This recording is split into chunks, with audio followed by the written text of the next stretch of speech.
how did nobody talk about this episode? I'm like truly baffled and befuddled. I don't really understand. It's kind of frustrating to me because this is something I've noticed as well. So like my IN reaction episodes do worse than any of my others. I've found that people talk about the IN episodes less than any of the others.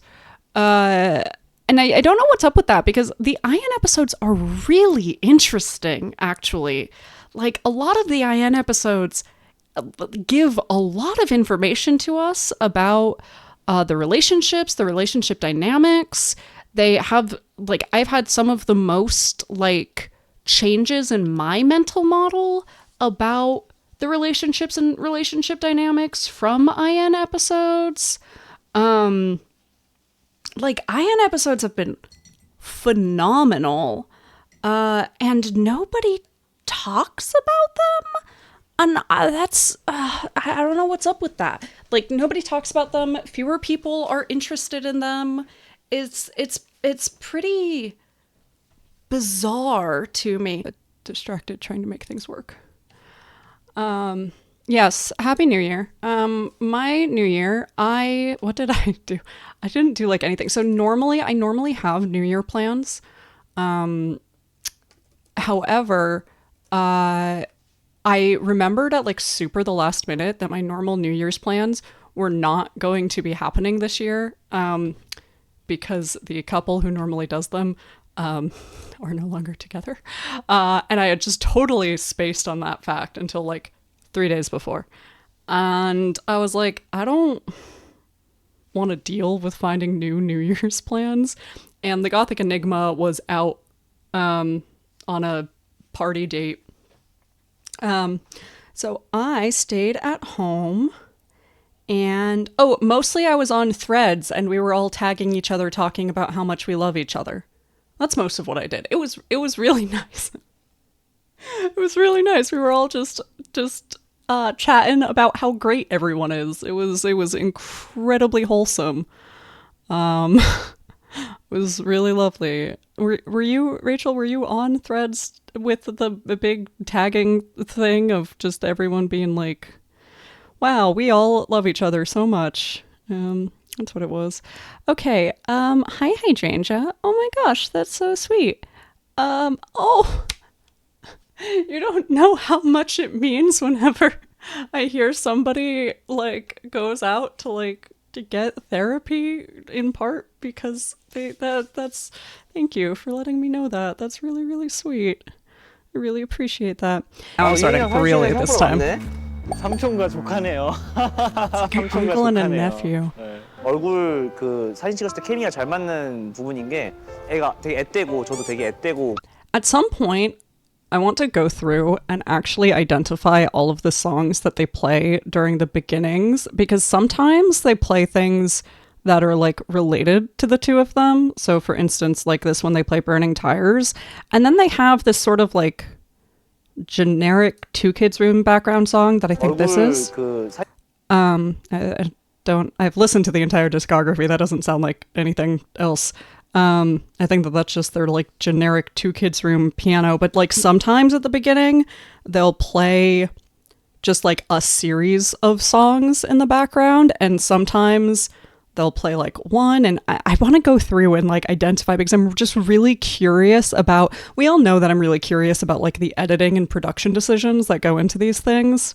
And I was just thinking about, since I was rewatching my Hyunlik's one the other day to try to get some clips from it, and I noticed that they like went through like 4 or 5 different Skiz songs at the beginning intro, and I was like, that seems atypical. I'm just like really like I really want to just go through and be like, which ones of these are the exceptions versus which one of these are like the normal editing. Just like, yeah, I don't know, I'm curious. 사진 찍었을 때 케미가 잘 맞는 부분인 게 애가 되게 앳되고 저도 되게 앳되고 약간 동안인 스타일이라서 그래서 둘이 뭔가 사진을 찍게 되는 경우가 많은 것 같아요. 그리고 그걸 또 너무 이게 또 케미가 좋다 보니까 이렇게 보면은 되게 화사한 느낌이 들고. Oh, very weirdly. I don't know what. Okay. I need you to understand. I don't know why this window capture was just in fully the wrong, like a different place on my screen than Twitch. One day, when I was recording these not on Twitch, I never had the amount of problems that I have doing this live. I don't know what it is. I don't know what breaks in me the second I do things live. Okay, anyway, I fixed that.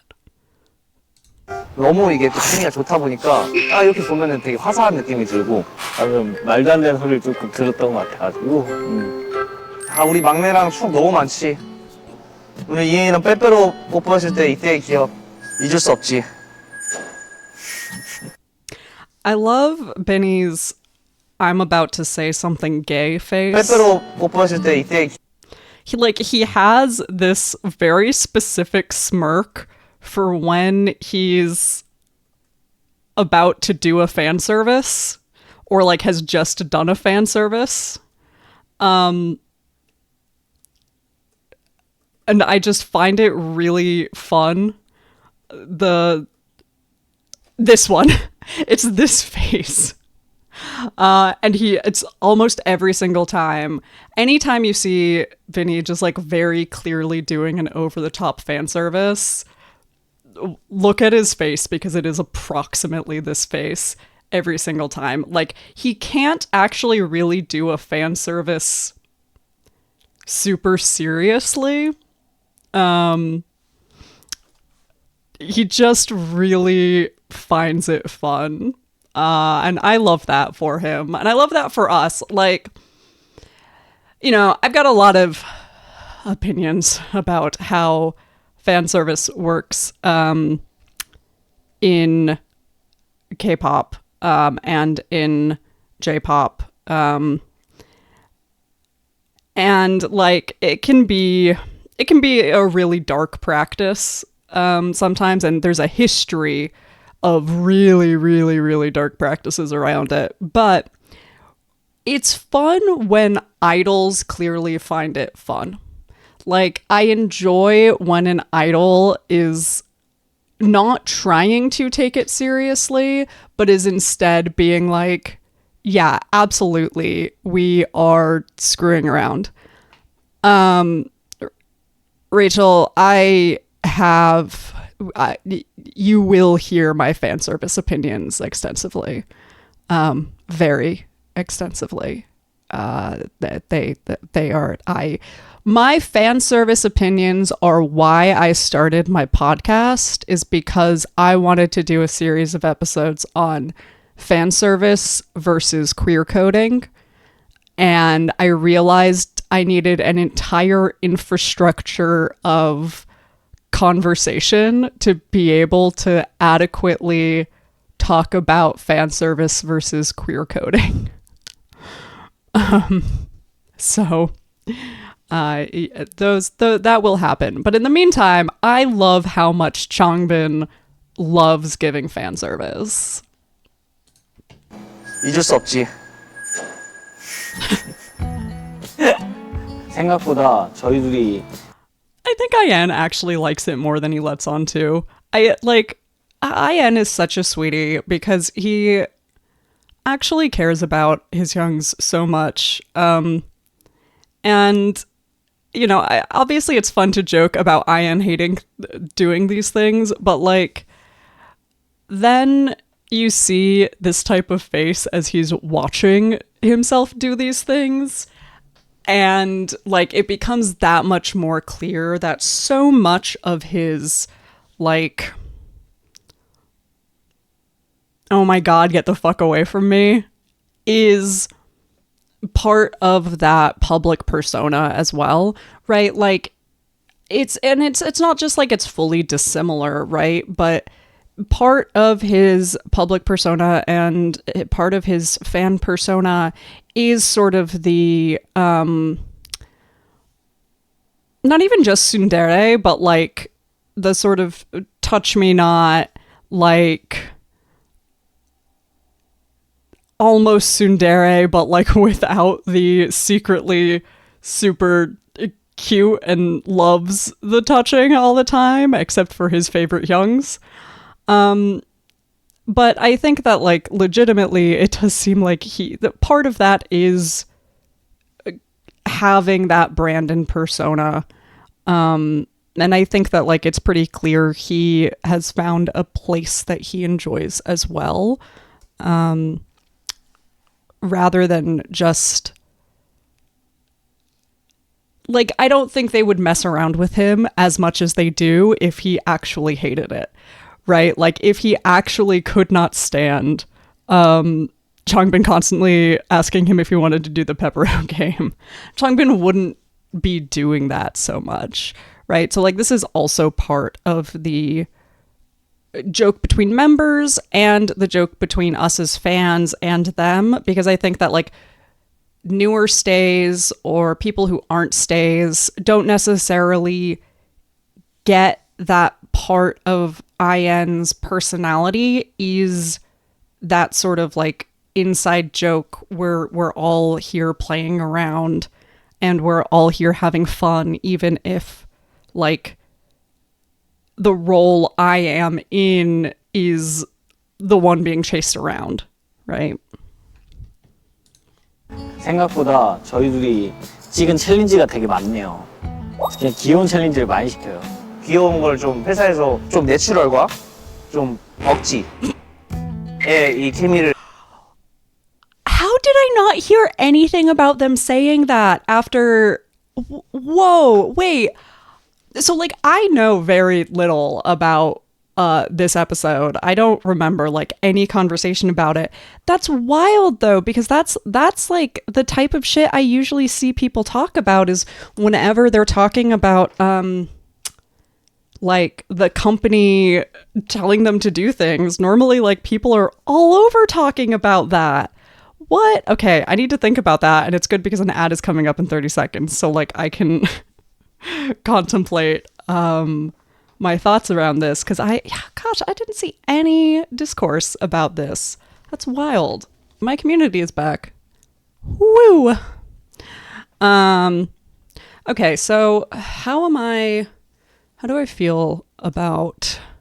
They make us do a lot of cute challenges and forced challenges. Let me finish 귀여운 this 걸 좀 회사에서 좀 내추럴과 좀 억지의 이 케미를 만들어서 이렇게 많이 해주시는데 이걸 또 얘기. Yeah, that's so again, we talk about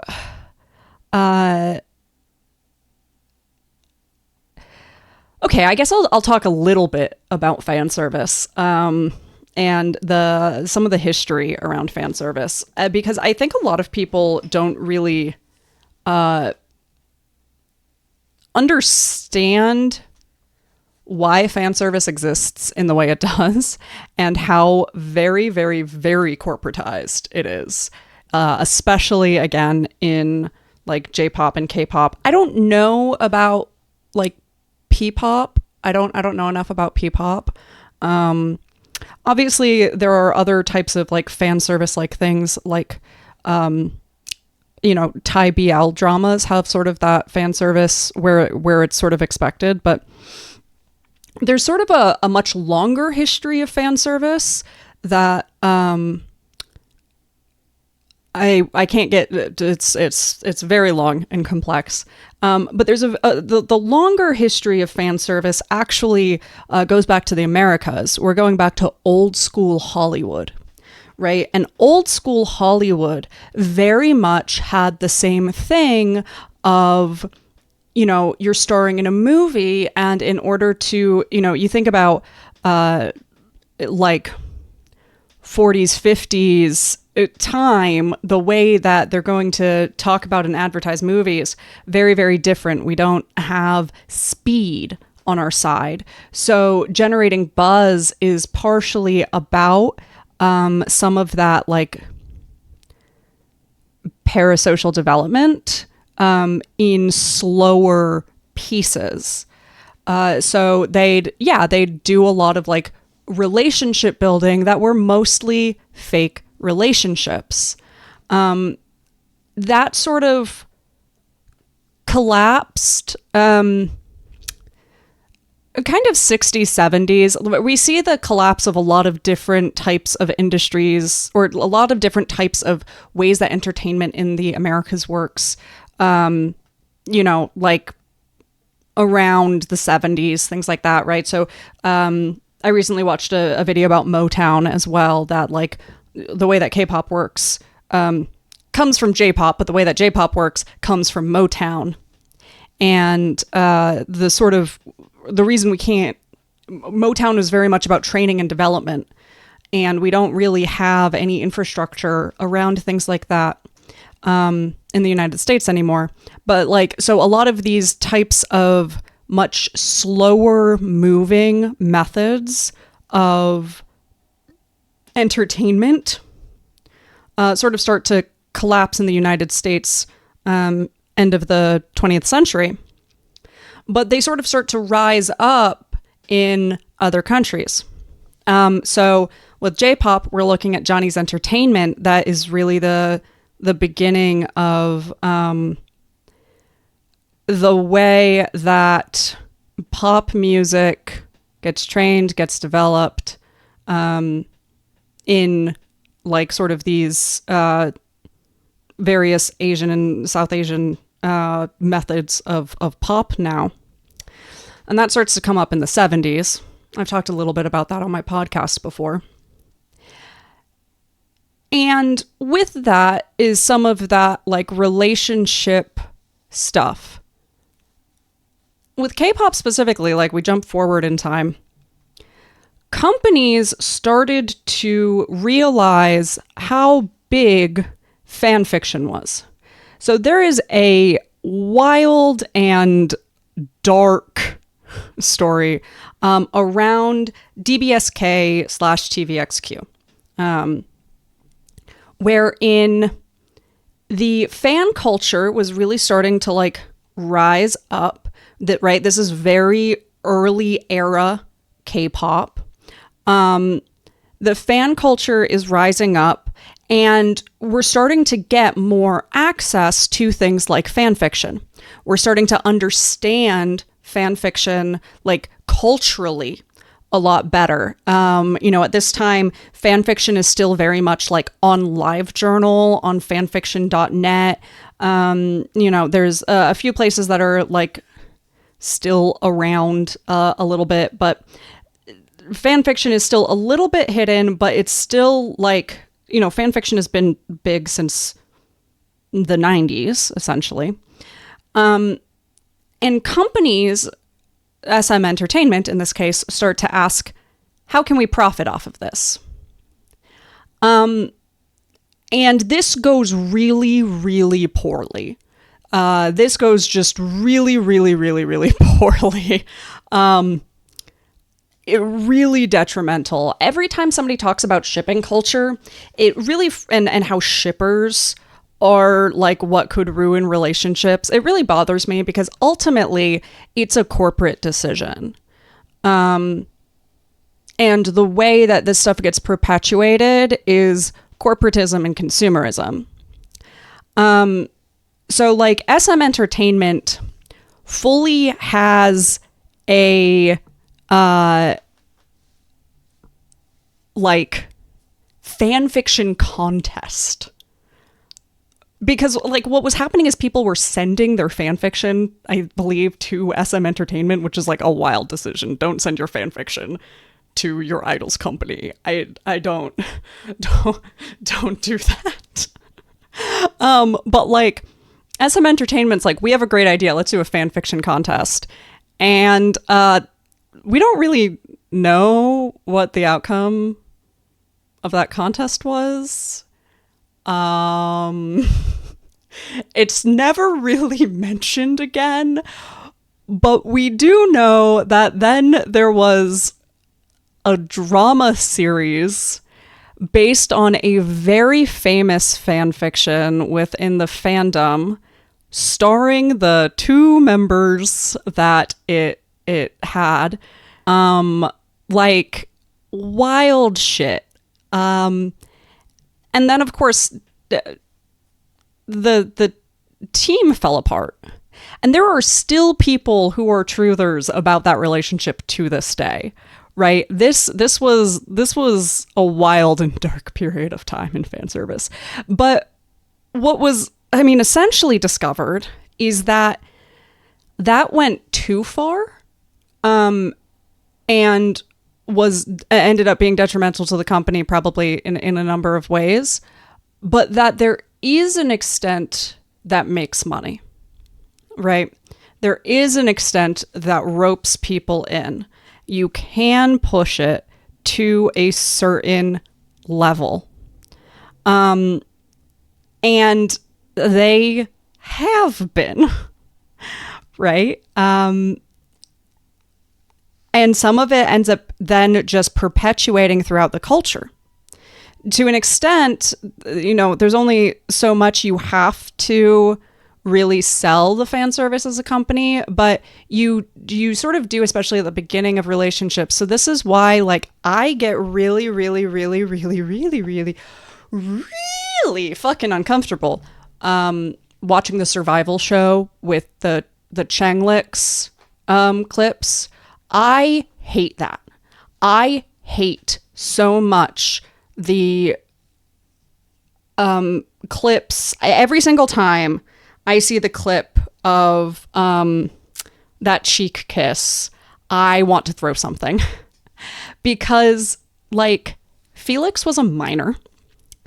Changbin was Changbin also a minor at that time? I think they might have both been minors.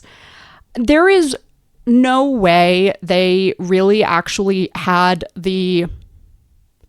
And it's not like they were in the editing room, right? The way that was edited was, like, super weird for two minors, right? And it was so clearly a setup to try to get a ship on the books, right? It was so clear that prompt was in there to try to get, like, probably no matter how that prompt had rolled out, they would have built a ship around it, right? They're exploring what works and what sticks. So what rolled out. They said, okay, Changlix is now our storyline because it worked. People latched onto it, which is going to be part of why, like, you see so much of Felix and Binny when Felix gets eliminated, right? Like,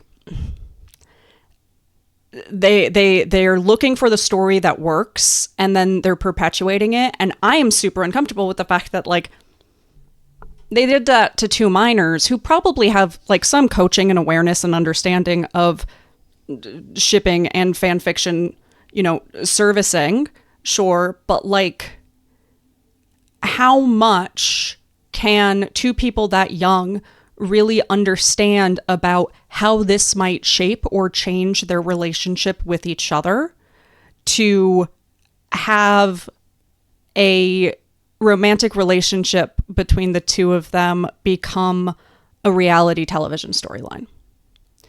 I get really uncomfortable with that.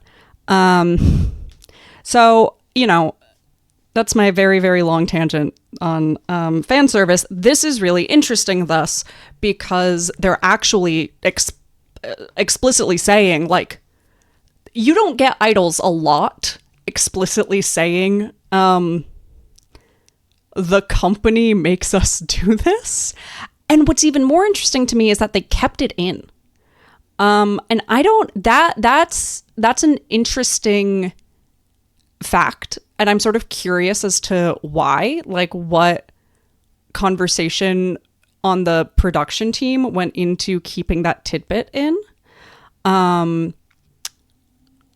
That's really fascinating to me that we have that sort of shift and that fourth wall break, right? Because that's essentially what that is breaking the fourth wall and being like, yeah, all of these things are like, a lot of them are built, and the tension of Ian being the one running away and me being the one chasing, and like that push and pull is also a built narrative. That's really fascinating. And I wish, per usual, I wish I knew more.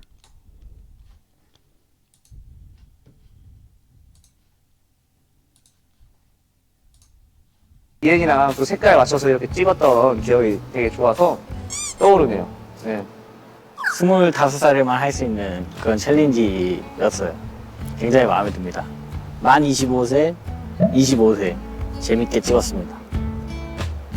I don't think I know this challenge. 알려고 저는 항상 노력합니다. 거의 뭐 많이 안다고 생각을 해요. 거의 다 알고 있다고 생각을 하고, 이엔이가 저한테 뭐 얘기하지 않은 부분들이나 그런 게 있다라고 한다면은 그 이후로 이엔이를 볼 생각이 없습니다. I find it interesting that Ian's response is that he tries. I wonder if they'll get into that anymore. Sometimes they get into like some of the reasoning as to why they gave the answers that they gave in that. You know, when Ian has responded before, he's usually given like a more solid answer. So it's interesting to me that his answer in this one is like, I do my best with an implied like, but afterwards.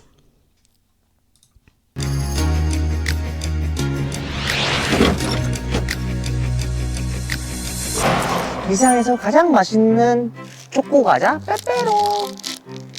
더워. 아, 너무 더워. I wonder how much the cutesy thing is also like... I've always gotten this impression of Changbin that his like public persona, his social persona for us is you know, somewhat differentiated, like fairly differentiated from his private persona. It just seems like very big in a way that is not super sustainable to be somebody's like identity the whole way. But I'm sort of curious now with them bringing up like that cutesy company push thing, if there was an amount to which, and I have this curiosity about a lot of them, right? But if there was an amount to which the company, when they like first debuted, sort of played with roles and identities for them to see what stuck, and how much of that cutesy thing that Changbin does, how much of that was influenced by like production and marketing versus how much of that was like him influencing his own persona, how much of that feels natural to him versus how much of that like is him stepping into a role that he is now very comfortable with. That's, again, not something I'll know the question to, but it is a deep curiosity of mine.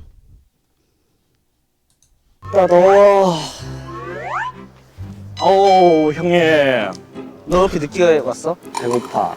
아유, 아기빵이라고 또 이거 소금빵 먹는 거야? 뭐야, 무슨 빵이야? I really wish translations actually kept in. I saw somebody complaining about this the other day, and I really agree.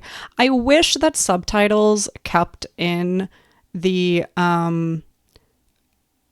whether they're honorifics or like titles that people use. Like, I think it's kind of fun to have IN come in and be like, oh, 형님, right? Which is different than coming in and calling him hyung, right? I wish that they kept that information in for people who aren't listening for it or who don't know to listen for it. 어우 형님 너 이렇게 늦게 왔어? 배고파. 아유, 아기빵이라고 또 이거 소금빵 먹는 거야? 뭐야, 무슨 빵이야? 소금빵. 형 소금빵이라 말 놓고 왜 소금빵 먹는 거야 하는 거. 그냥 이게 아닐 수도 있으니까 뭐. 왜 근데 왜 거기 앉았어? So, like, I get the impression that, for instance, actually is, like, part of Changbin's personality. The, like, I'm trying to mess with you and then sort of getting messed with back. And he does this thing that he gets, like, vaguely faux offended for a moment. But it almost seems a little bit sincere sometimes, like a little bit for a second. He's like, well, listen, shut up. And the other person always kind of gets a giggle out of it, which is part of the reason why that one feels a little bit more authentic to me than the like just super cutesy thing. But that's a little bit of just like, I don't know how it feels to me. I don't have necessarily like data for this. 왜 거기 앉았어? 이제 말하면서 조금 가까워질게. 아니 여기 앉아야지. 근데 왜 거기 앉았어? 응? 왜 거기 앉았어? How many young bucks apart are they? Yeah, you're like 3 young bucks apart, young buck.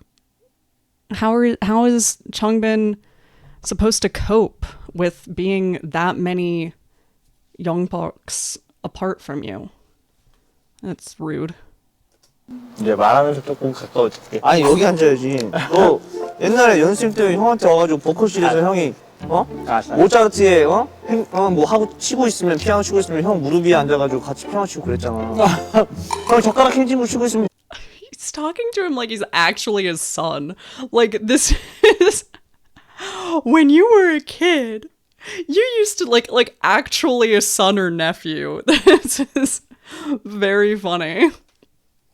네 옆에서 그거 반주해주고 그랬잖아. 야 이거 근데 진짜 사실이긴 하네.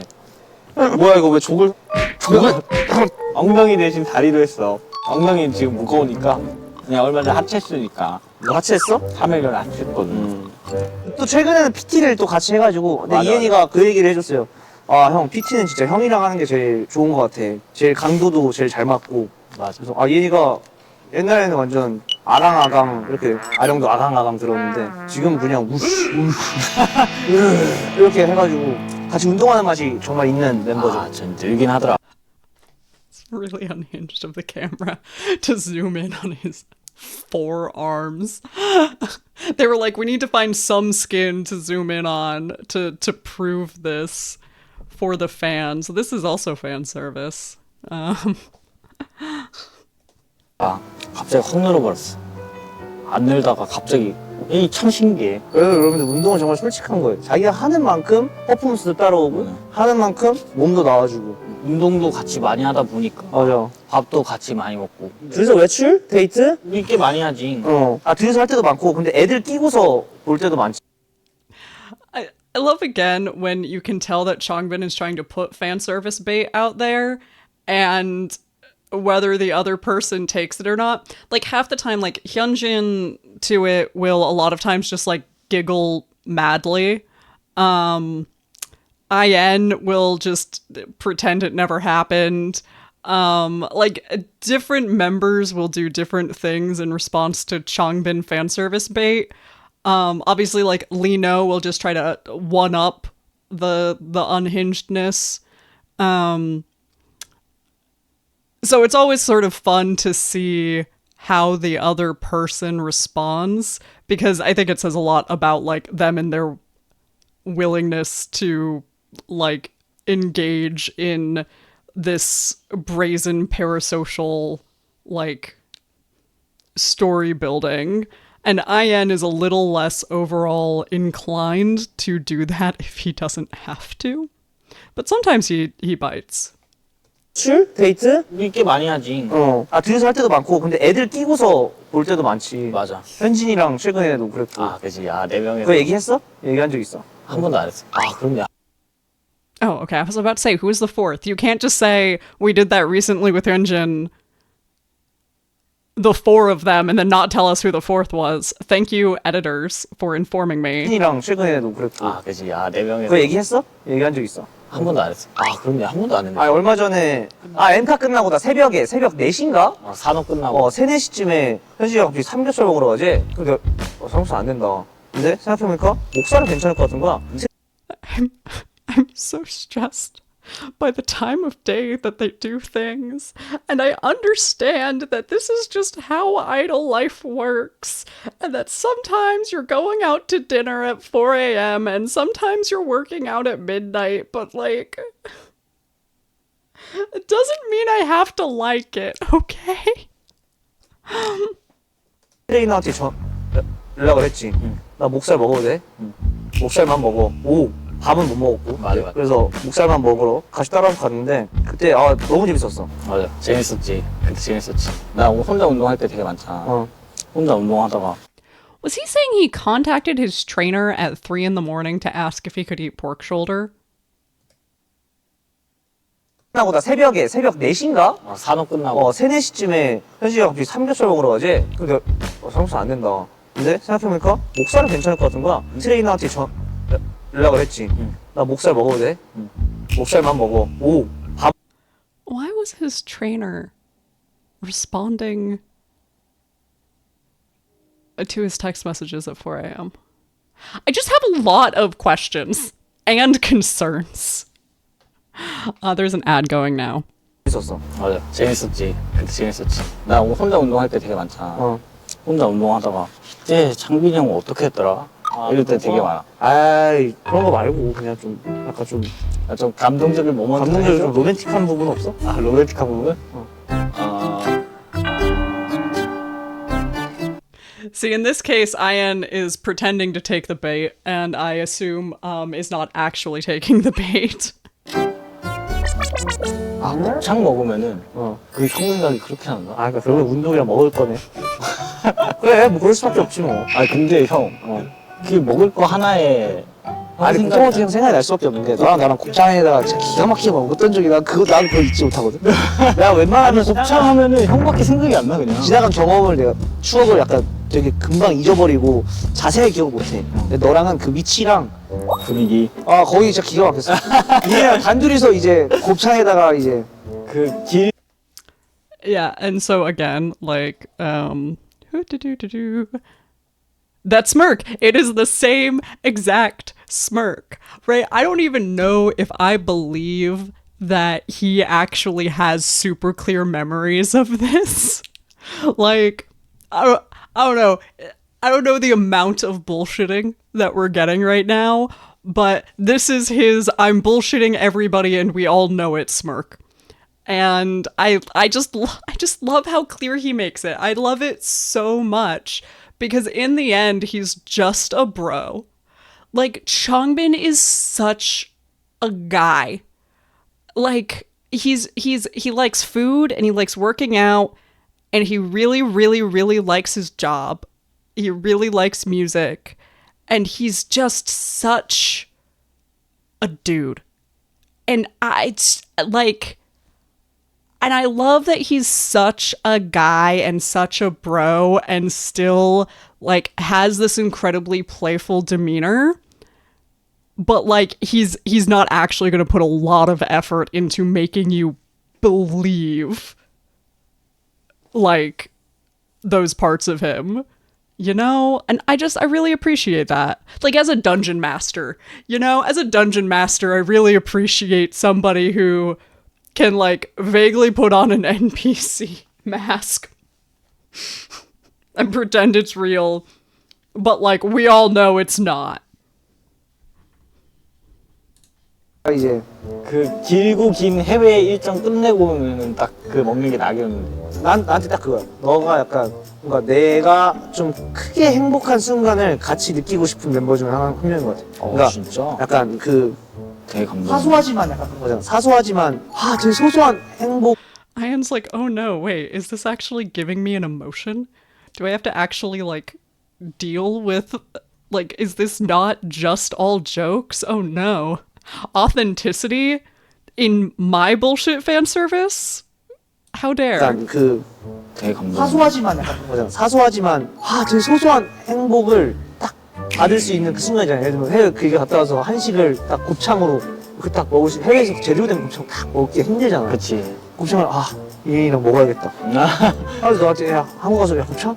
생각해보니까 진짜 그런 거 항상 먹는 거 할 때는 나 찾긴 하네 형이. 그 상대방이 진짜 맛있게 먹고 그거에서 내가 더 Like, Ian is over here having, like, an emotional experience and, like, processing the fact that he's like, oh, this is actually really sweet, and you're right, like, you do, and, like, that is meaningful to me, and maybe it's right that, like, these small, happy moments are what really builds, like, a meaningful relationship. Like, he's having a whole experience over here, and Changbin's just talking, and I love watching this.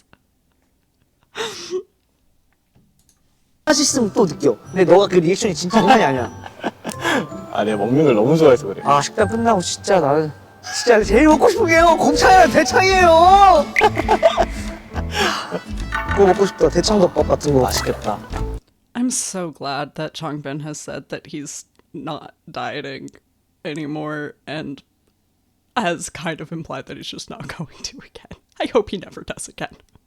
I mean, obviously, they all do periodically to an extent, but that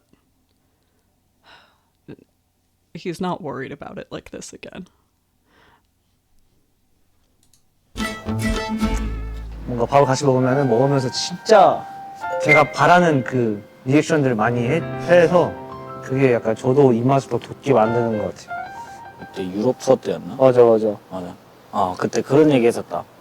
우리가 투어를 이만큼 할 수 있을까? 이런 얘기를 했었어, 내가 형한테. 나중에 좀 시간이 지나서도 다음 투어도 이렇게 큰 규모로 할 수 있을까라고 맞아. 물어봤었는데 무조건 할 수 있다고 얘기했고 맞아.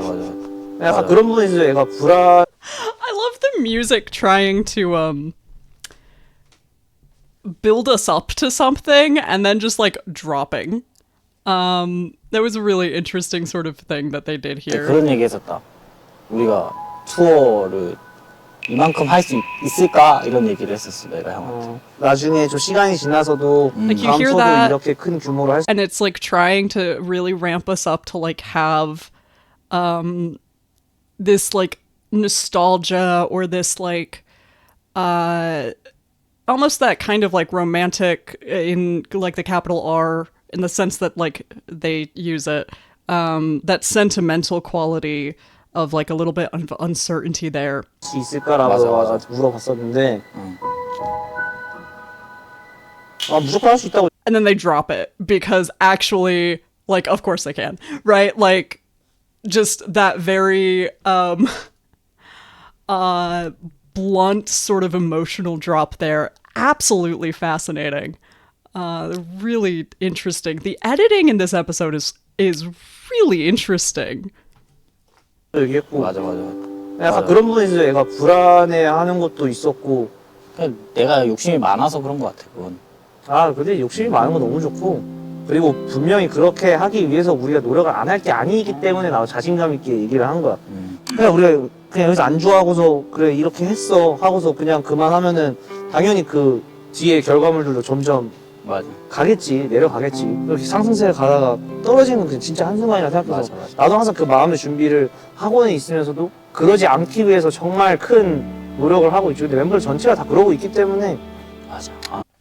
That was an interesting conversation. I wanted to let it fully play out before I spoke on it. So I want to talk about IN and anxiety a little bit because, so like overall, we do see IN as being like fairly grounded in comparison to a lot of these folks. And, but I think that a lot of it is that he's very internalized, right? I think he really seems to think things through. I think he's less of a verbal processor than some of the other guys are. Changbin's a verbal processor. Hyunjin's a verbal processor. Han's a verbal processor. IN is not really a verbal processor. And it's, so it seems like there's a lot sort of going on in his head, which is totally fair. And I think that he thinks very seriously about a lot of things, and he's sort of always pulling in information into his worldview.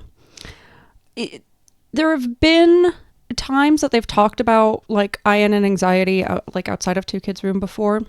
But they've talked about like him being sensitive. He's talked about himself being sensitive. And there's been this sort of like underlying fear that has been sort of alluded to or talked about around the team staying together, like for I mean, basically the entire time of the team, that has settled a lot. But even in this conversation, like you can see some of that still there. Are we going to be able to do this the next time we're on tour? Because the question is, are we going to do another world tour like this? Are we still going to be, or are we going to, is this now accomplished and we're done and we're not going to do it again? Like, are we still going to stay as strong and as ambitious, especially as they're, looking ahead towards what going to, doing military service often does to groups, and that sort of potential anxiety, asking that question, and Changbin often being like that very emotionally stabilizing force, being like, well, that's silly. Right? We're all super ambitious. This isn't like, why would any of us make that decision? This isn't how any of us are going to operate. You don't need to be afraid of that. So that's sort of that's an interesting moment of vulnerability. And I think that, people talk a lot about like Changbin being that core in some ways of the group, and being such a like rock of the group, and giving so much of that emotional labor to the group. And I think that we just watched part of how that's the case and part of how that's true, because that's something that could have spiraled.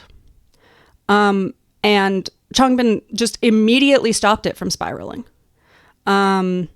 And I mean, obviously they're talking in retrospect here, but I would suspect that that's not like, that's a paraphrasing of the conversation that happened, but I would suspect that that's still a pretty quick turnaround for, of that conversation for someone like Changbin, who knows someone like IN so well, to be able to identify something that could spiral and rein it in really, really, really quickly. So I think, rewatching this in that perspective. 저도 다음 투어도 이렇게 큰 규모로 할 수 있을까라고 맞아. 물어봤었는데 무조건 할 수 있다고 얘기했고 맞아.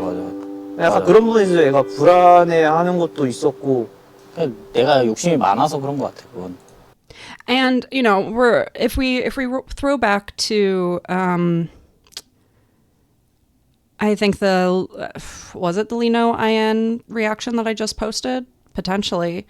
One of the IN reactions where I talked about what ambition without like an understanding of what you're being ambitious towards, and you just want more, but you don't necessarily know what that means, that sort of perfectionistic mindset.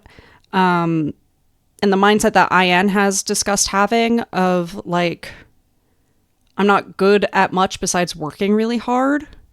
That's going to increase that anxiety too, right? Like that's very, very, very interrelated to the anxiety that he's talking about here. 근데 욕심이 많은 건 너무 좋고, 그리고 분명히 그렇게 하기 위해서 우리가 노력을 안 할 게 아니기 때문에 나도 자신감 있게 얘기를 한 거야. 그냥 우리가 그냥 여기서 안 좋아하고서 그래 이렇게 했어 하고서 그냥 그만하면은 당연히 그 뒤에 결과물들도 점점 맞아. 가겠지, 내려가겠지. 그렇게 상승세를 가다가 떨어지는 건 진짜 한순간이라 생각해서 맞아. 나도 항상 그 마음의 준비를 하고는 있으면서도 그러지 않기 위해서 정말 큰 노력을 하고 있죠. 근데 멤버들 전체가 다 그러고 있기 때문에 맞아. 무조건 할 수 있다라고 생각을 하고. 그게 참 다행인 것 같아. And like I'm thinking about also in some ways the conversation that Felix and Hyunjin had, where Felix was sort of emphasizing how much like y'all are my backbone, right? Like, y'all are what help me continue to be so ambitious. So, like, of course, I'm not going to stop investing in you all just because, like, I'm succeeding, because you all are the reason I'm succeeding, right? Everybody is acknowledging that this is a very symbiotic, mutualistic, communalistic, right, relationship between the lot of them. But that doesn't always make it easy to believe that, you know, people won't leave you behind in some way, or that, you know, something dramatic won't happen, or that what you really want is still going to keep being what's happening, right? 그런 마음 자체가 다 똑같은 게 참 다행인 것 같아요. 그러니까. 맞아, 이런 얘기를 했었지. 처음으로 저희가 큰 공연장에 갔었고, 계속 큰 공연장에 가다 보니까 항상 공연 막바지쯤에 전 드는 생각이, 아, 진짜 이 순간이 영원했으면 좋겠다, 이런 생각이 항상 들었단 말이죠. 근데 뭔가 항상 영원할 거라는 생각을 안 하면서 살다 보니까 괜히 막 무섭더라고요. 그래서 그런 고민을 좀 창빈이 형에게 되게 솔직하게 많이 털어놨던 것 같아요. 무서웠던 것 같아요. 진지한 얘기 진짜 많이 해요. 저 고민도 막내한테 얘기 많이 하고, 그치. 잡다한 얘기들도 진짜 많이 하고, 그리고 약간 TMI를 애한테 너 진짜 많이 푸는 것 같아, 내가. 굳이. 그러니까 내가 막 그냥 괜히 막 TMI 막 봐봐, 우리 애들 막 축구 막 그렇게 관심 없잖아. 맞아. 아니 근데 어떻게 그렇게 축구에 관심이 없지? 그러니까 근데 그나마 그러니까 얘도 나만큼은 있지는 않지만 어느 정도 있는 애라서, 그래서 막 내가 혼자서 막 보고서 너무 막 재밌고, 야 우리나라 이거 축구, 야 어제 이렇게 했어 이렇게 해서 하는 거를 이인이한테만 얘기해요. 다른 애들은 그냥 그래 이러는데. 맞아. 아 근데 나는 사실 근데 애들이 다 축구 보니까 나도 따라서 본 게 좀 많았어. 아 그래, 보기만 했구나. Changbin, what do you think I ended? Do you think he got really good at playing soccer? Is that what you think happened? 왜? 하긴 했는데. 아 하긴 했어? 오케이. Oh. 아 근데 뭐 좋아하고 이런 건 또 자유니까. 아 근데 그건 있어. 그러니까 이엔이가 빡치고 이엔이가 싫어한다. 그러면 진짜 객관적으로 봐도 당연히 빡칠 거다. 장난 엄청나게 막 이렇게 치다가 이엔이가 화가 나? 아 내가 아니 5절 했구나. 아 5절까지 했구나 라는 생각을 딱 하면서 그만하지. 그러니까 얘가 싫어하는 게 사실 별로 없는 애라서 되게 관대하고 되게 허용하고 이런 게 많은 애인데, 하나가 나갔다? 그러면은 분명히 상대 쪽에서 잘못을 했겠다라는 생각이 있지. 예를 들면 저희 스키즈 코드에서 제가 막 5절까지 얘 막 장난쳤잖아요. 얘가 뭐 그 방 뽑기 했는데. 그래서 얘가 닥쳐 이제 닥쳐. 아 근데 나 그런 이엔이의 그 화나는 모습을 보는 게 저한테 진짜 카타르시스가 느껴져요. 그 쾌감이 이루 말할 수가 없어요. 내 최고의 도파민 중에 하나야. 롤, 아인 빡치게 하기. 약간 맘먹어. 랭크 승급하는 거랑 맘먹어 그 도파민이. That's not dopamine. Can I? Sorry, I need to move this mic. Can I talk about what dopamine actually is for a second? Because people seem to not understand what dopamine is. I mean, maybe it's a little bit like maybe a little bit of dopamine is involved with this, but dopamine is. I think people think about dopamine and they just like take every single concept of neurotransmitters that they've ever heard of and they like throw it into this one neurotransmitter. And I think that's because there's a lot of just like communal discourse in the zeitgeist about dopamine because there's been so much zeitgeist conversation about ADHD. And ADHD is fundamentally a disability of a lack of dopamine. Dopamine specifically, primarily, is our motivation neurotransmitter. So it's one of the big neurotransmitters that plays a part. Dopamine and norepinephrine are the ones that primarily play a part in like getting us to do a thing. That doesn't necessarily mean that they are like the neurotransmitters that are making us feel like a sense of like joy, right? You know, serotonin was the neurotransmitter that everyone was talking about when like depression was in the zeitgeist. So like I'm thinking like 2015 era, like everybody was talking about depression, and so everybody was talking about serotonin, and everything got reduced to serotonin because serotonin was what was in the general zeitgeist. You know, all of these things play a part in our motivation system, and they also play a part in our other systems as well. You know, obviously there's like oxytocin also, which I always used to call Oxycontin. I always got oxytocin and Oxycontin confused. Just like a fun little lullaby lore fact. Don't get oxytocin and Oxycontin confused. It'll make everyone around you extremely baffled and like slightly distressed. You know, there's there's so many neurotransmitters, and a lot of them are hormones, and like there's a lot happening. Dopamine is primarily our motivation system. And we get the most amount of dopamine as we are anticipating completing something rather than when we have completed it. That's part of the reason why when we don't have enough dopamine in the system, it's so frequent that we will leave tasks like 90% completed, because that's when we're anticipating finishing them, and it does not feel as good to finish a task as it does to anticipate finishing a task. So like, I don't think Changbin's talking about dopamine here. I think he's talking about some other combination of things. I don't know. Like I said, maybe I'm wrong. Maybe he is talking about his motivation system. Maybe he is saying that, you know, making IN really angry motivates him to do things, but I don't think that's quite what he's saying. 미쳐버려. 진짜 잘 긁어, 내가 봤을 때. 나? 진짜 잘 긁어. 그지? 너무 약올라. 저는 약간 괴롭히는 거 되게 좋아하고 긁는 거 되게 좋아하고 상대방의 그 리액션에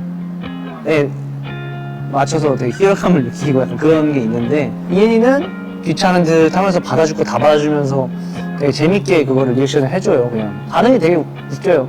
유독 장난을 더 많이 치고 뭔가 더 아구구 해주는 것 같아요. 약간 형은 좀 불의를 보면은 조금 못 참는 타입인 것 같긴 해. 정당하지 않으면은 그치. 거기서 I think that, so I'll get to that in a moment. This is really sweet. I think that it requires a really trusting relationship to be able to have this type of relationship with people, right? Like, and Changbin's not just talking about IN, he's talking about in general that he likes teasing people.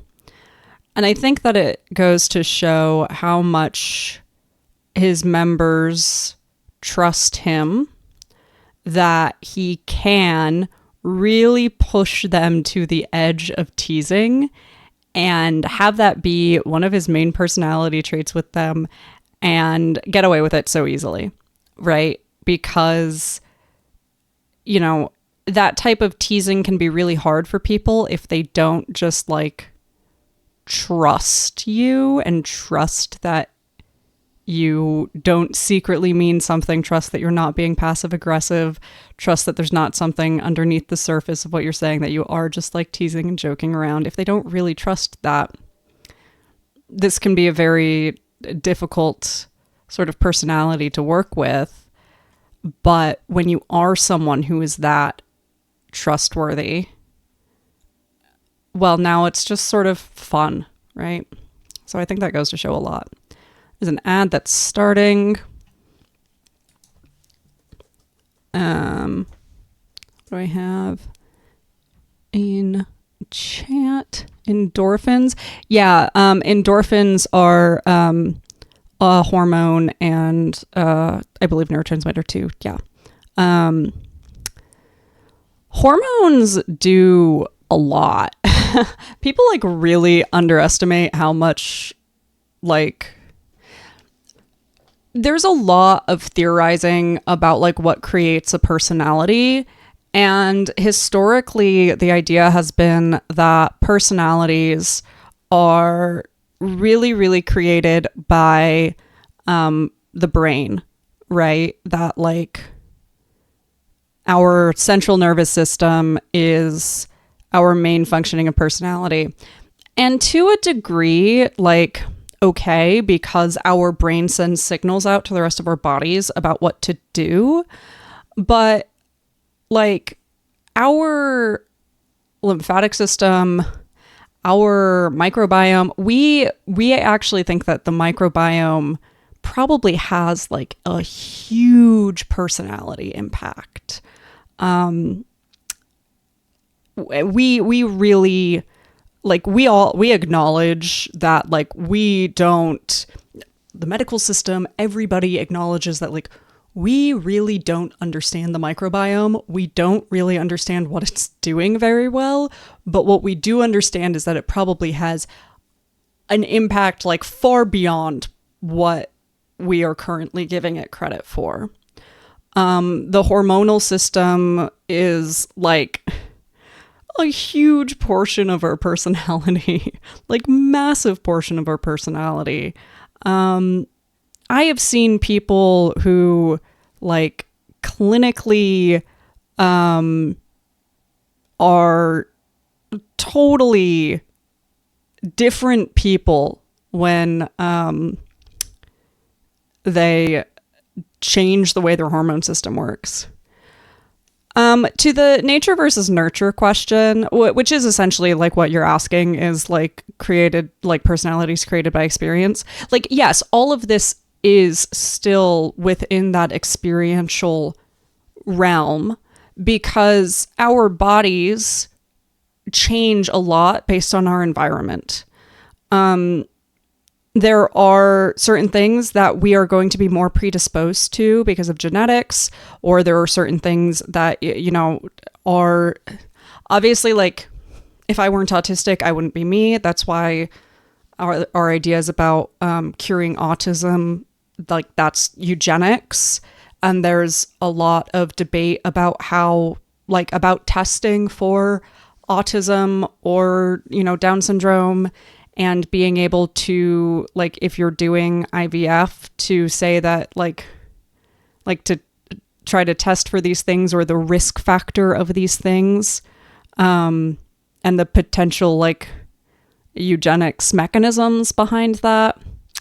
So, like, obviously there are certain things that the way that you are born either predisposes you or, like, you have ways that you function that are just going to be the ways that you function. But yes, our experiences dramatically shape things too. You know, the way our hormonal system works, let's talk about like trauma, for instance. Sorry, those of you who are coming back from an ad into a conversation, but I think this is a useful one. Let's talk about like trauma and hypervigilance, for instance. So essentially, having a like oversensitive hypervigilance system is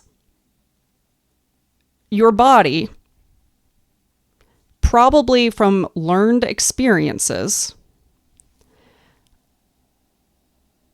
releasing a whole bunch of chemicals that are indicating the potential of danger in situations that are not probably dangerous.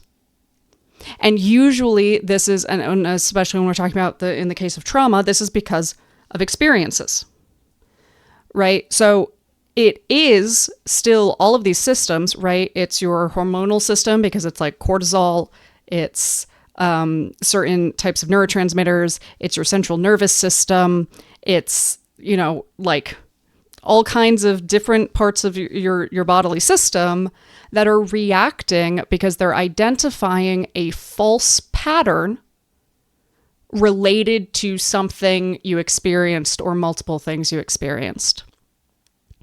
So, you know, the nature versus nurture debate is not necessarily the same question as what creates personality, because what creates personality is more of a, like, in this moment, what is resulting in the way we act in.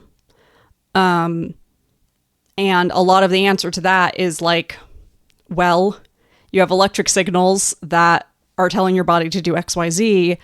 Why those electric signals are telling your body to do XYZ is more of the nature versus nurture debate. Like, why is it that, you know, your body is sending these signals to other parts of your body to do these things?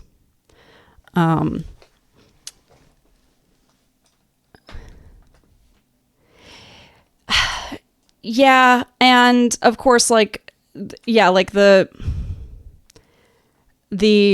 depression and exercise question, Kat, you know, it really is hard because, like, it is legitimately true. It's one of those things that, like, sucks, but it's true that, like, exercise can have a really, really, really positive, beneficial impact on depression. It's not the cause of depression, and doctors saying that not exercising enough is the cause of your depression is absolutely ludicrous.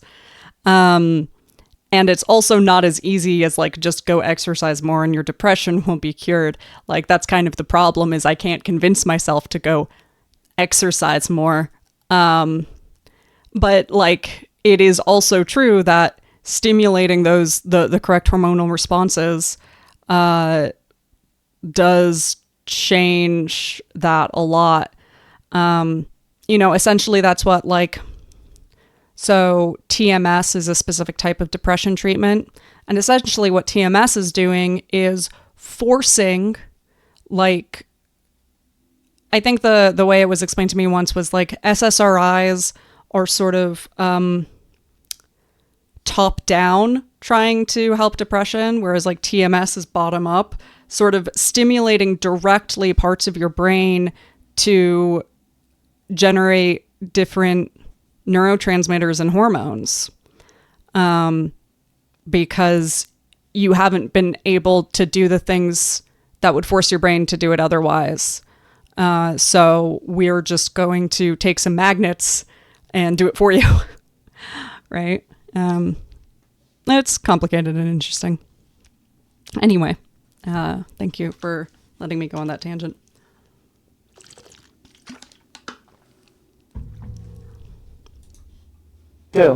유독 장난을 더 많이 치고 뭔가 더 아구구해주는 것 같아요. 약간 형은 좀 불의를 보면은 조금 못 참는 타입인 것 같긴 해. 정당하지 않으면은 그치. 거기서 화를 진짜 많이 내는 것 같아. 그때 그게 딱 맞는 것 같아. 형의 전생. 근데 옛날에는 그게 좀 너무 과했다라고도 생각을 해, 나는. 아, 그래? 요즘은 뭔가 좀 더 이성적으로 그런 걸 봐도 이성적으로 좀 해결할 수 있게끔 그런 부분들을 동생 너네들 보면서도 많이 배웠고 많이 단련이 된 느낌 지금은. 그리고 예전에 하나 더 있었는데 그 I have things to say about this, but 지금은 진짜 아예 없는데 I want to say what I am. 배고플 때. 배고플 때. Okay. So I think I've talked a little bit about justice sensitivity before, and I think I talked about it in relationship to Changbin even, but I don't remember how much I talked about it or if I actually did. So I'll do it now. Apologies if I did talk about it in the past and you already know what I'm getting at. So there is in the zeitgeist this claim, this belief that autistic people have a fundamentally, like, higher sense of justice sensitivity. There is absolutely no research to back this up. Like, this is kind of a made-up thing. There's a number of different types of justice sensitivity as well. There's perpetrator sensitivity, bystander sensitivity. God, what are the formal names for them? There's like justice. There's the sensitivity for when you are the victim. There's the sensitivity for when you are the perpetrator. There's the sensitivity for when you watch somebody else get hurt by somebody else.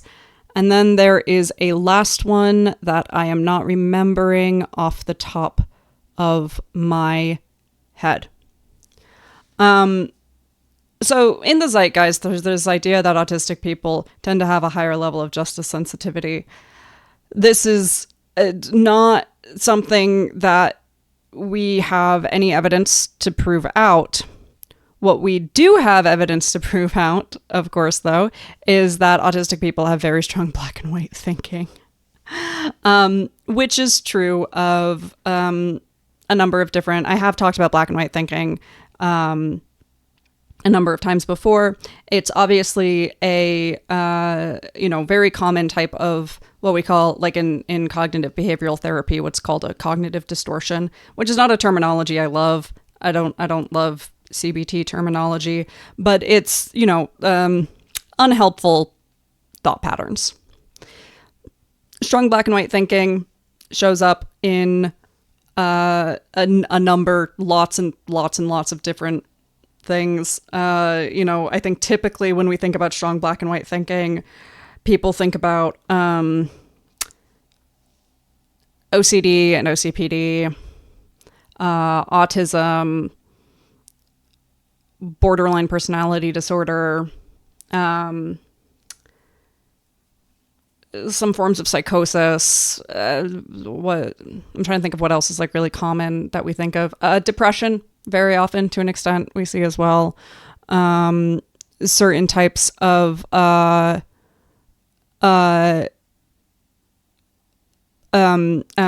anxiety disorders, right? So what happens is autistic people gain a sense of rules and structure, right? We have an idea of how rules function in the world. And for some of us, we try really, really hard to build this around like our sense of personal values and personal understanding of like what pro-social behavior is. But that requires a very specific set of skills and education, right? Like I was very lucky to get that set of skills and education when I was quite young because of the way my schooling worked, right? So like for me, it was very natural to be able to build my sense of rules of how I believe the world ideally works and the way that I believe social patterns work best around like human rights. And when I talk about my beliefs around that, like I will refer to human rights documentation because I'm very autistic, right? I have a set of rules and guidance built by hundreds of people globally to help guide me as to what I believe ethical behavior between people might be on a systemic level. I was very, very lucky in that.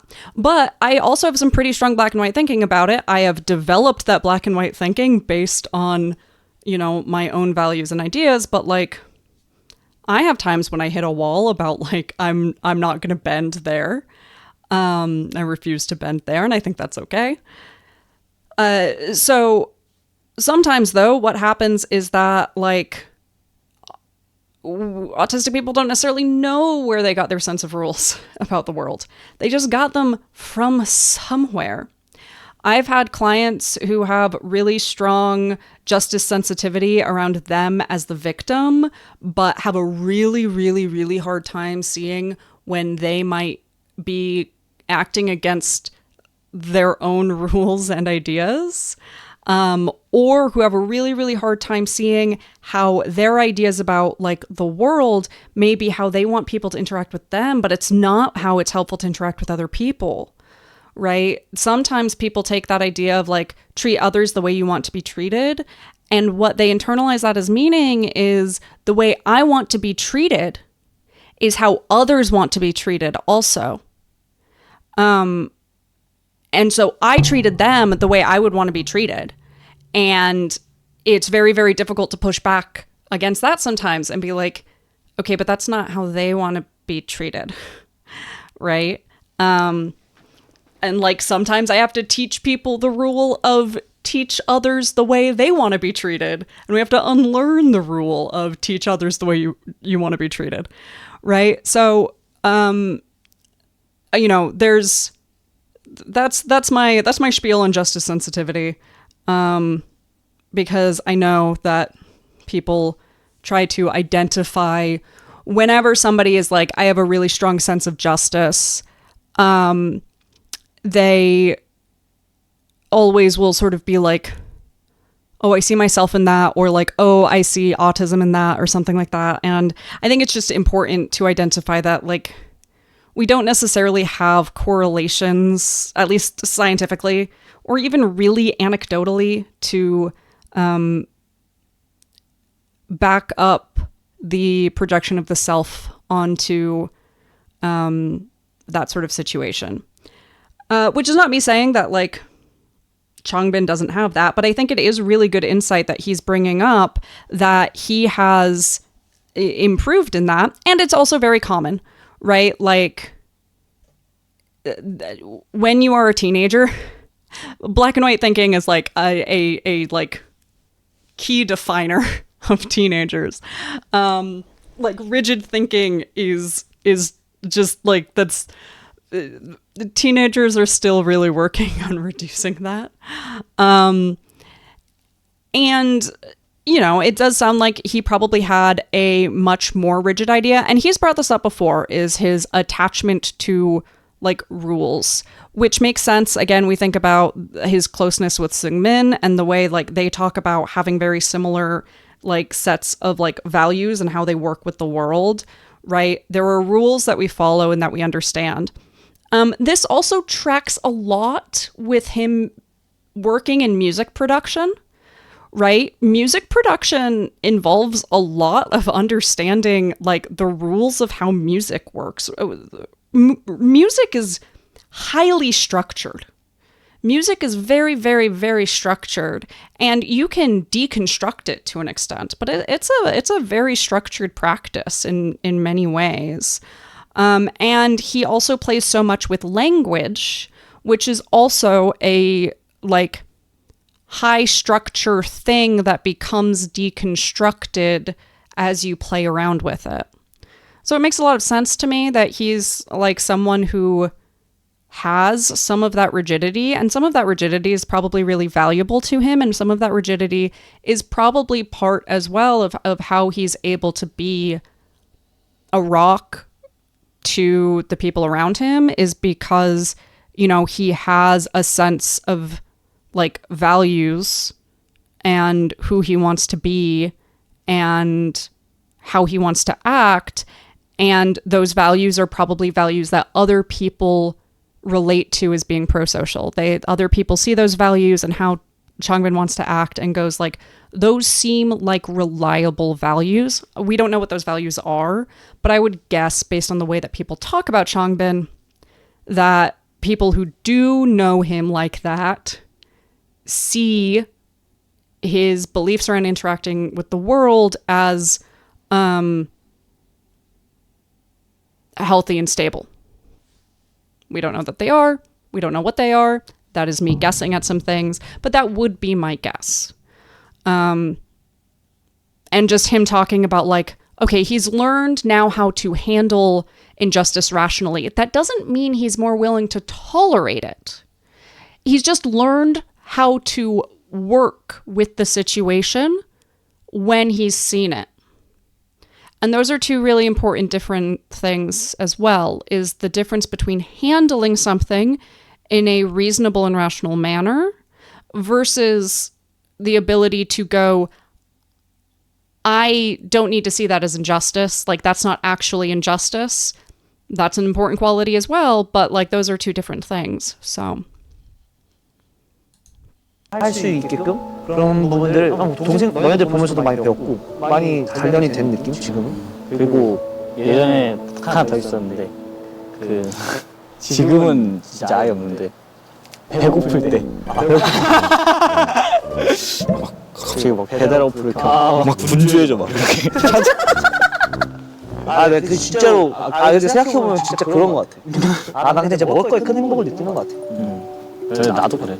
나도 먹는 걸 너무 좋아해서 자제하는 게 참 쉽지 않아. 맞아. 그래서 이 식단도 나한테 정말 큰 도전이고 생각보다 잘 끌고 오고 있는 것 같아서 다행인 것 같아. 잘하고 있어. 내가 두려워하는 게 뭔 것 같아? 너 두려워하는 거? 나는 뭔지 알 것 같아. the video sound is doubling. That's interesting. Because I've changed nothing. I hate that. Or 팀에 대한 fixed now. 애정이 각별하니까. 근데 정말 많이 사랑하지. 맞아. 내 기준 가장 모니터 많이 하는 형이 형인 것 같은데. 맞아. 멤버들 것까지. 맞아. 멤버들 것까지. 나도 다른 형들 직캠들도 막 보고. 그래? 부끄러운데? 그럼 딱히 부끄러워할 필요 없어. 다 잘해서 딱 그 음방 첫날에만 봐. 제일 다들- 못할 때 보는구나. 나는 그 못하는 걸 보는 게 아니라 배울 점을 보는 거야? 그치. 형들이 어떻게 했는지를 보는 거지. 내가 못하는 부분이 꼭 한 번씩 있거든. 다른 형들이 이 부분을 어떻게 했을까 하면서 다른 형들 걸 봐. 그리고 항상 그 팀 직캠을 보면서 내가 여기서 튀게 하진 않았나. 튄 적 한 번도 없지. 그래서 뭔가 You know, this actually, so there's a lot of like jokes that go around about like who's teaching IN to behave like this. You know, and people being like, IN lives with Chan for 5 months and suddenly is like this. And or like people like there's a lot of like usually vaguely feral speculation about how IN's stage presence has sort of adjusted. Well, we've just been given the answer now. Like, we've been given an actual straight up answer here, which is that he's literally watching their, like, the way he is training is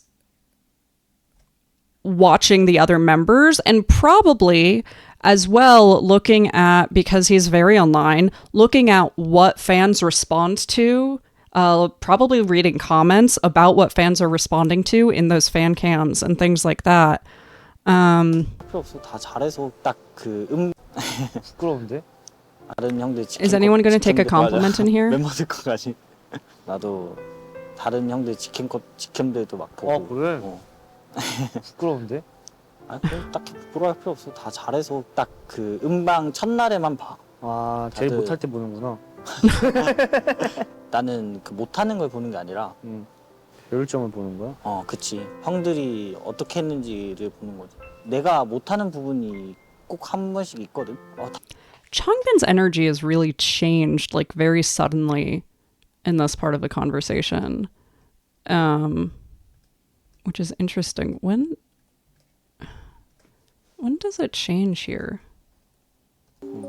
내가 두려워하는 게 뭔가. 끌고 오고 있는 것 같아서. 맞아. 그래서 이 식단도 나한테 정말 큰 도전이고 생각보다 잘 끌고 오고 있는 것 같아서. Like, it's still 다행인 pretty 것 같아. high 잘하고 here. 있어. 내가 두려워하는 게 뭔 것 같아. 너 두려워하는 거? 나는 뭔지 알 것 같아. 나야? 둘 다 똑같을 것 같거든. 그냥 뭐. Yeah, there could 누구든지 have been a 다 cut in the 그렇겠지만 edit. 우리 팀이 무너지는 걸 가장 두려워할 것 같아. 맞아. 내가 본 형은. Oh, you know what? This is part of it. Now why they're bringing up like the fear, like what he's most afraid of. I still can't quite decide if they had like some type of, I don't know, prompts in the room or something, or if they were like how they come up with the things that they were talking about. But yeah, I mean, it seems like talking about fear is like some of what brings down the energy here. 진짜 우리 팀에 대한 애정이 각별하니까. 근데 정말 많이 사랑하지. 맞아. 내 기준 가장 모니터 많이 하는 형이 형인 것 같은데. 맞아. 멤버들 것까지. 맞아. There's an ad starting, so I'll pause. What am I going to ramble about during this particular ad break? During this ad break, I have a paint by numbers here. I can show you the paint by numbers I'm working on. Here we go. This is what I do during sessions, is I do like paint by numbers or embroidery or some other like thing that I can like not have to think about, but like lets me do something with my hands. So like that's paint by numbers. I have another one behind my chair.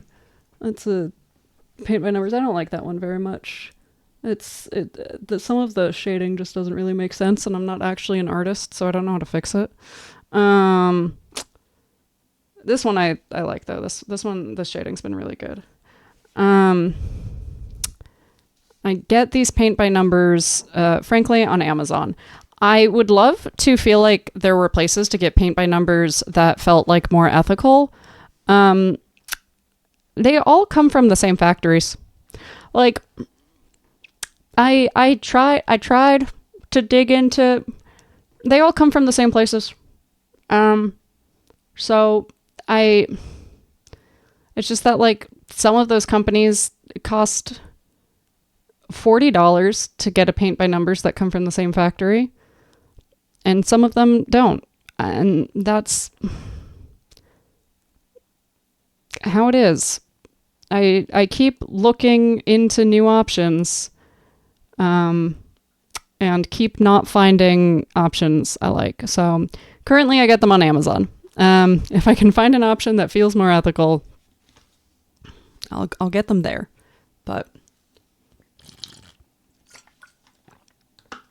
that's not my life at the moment.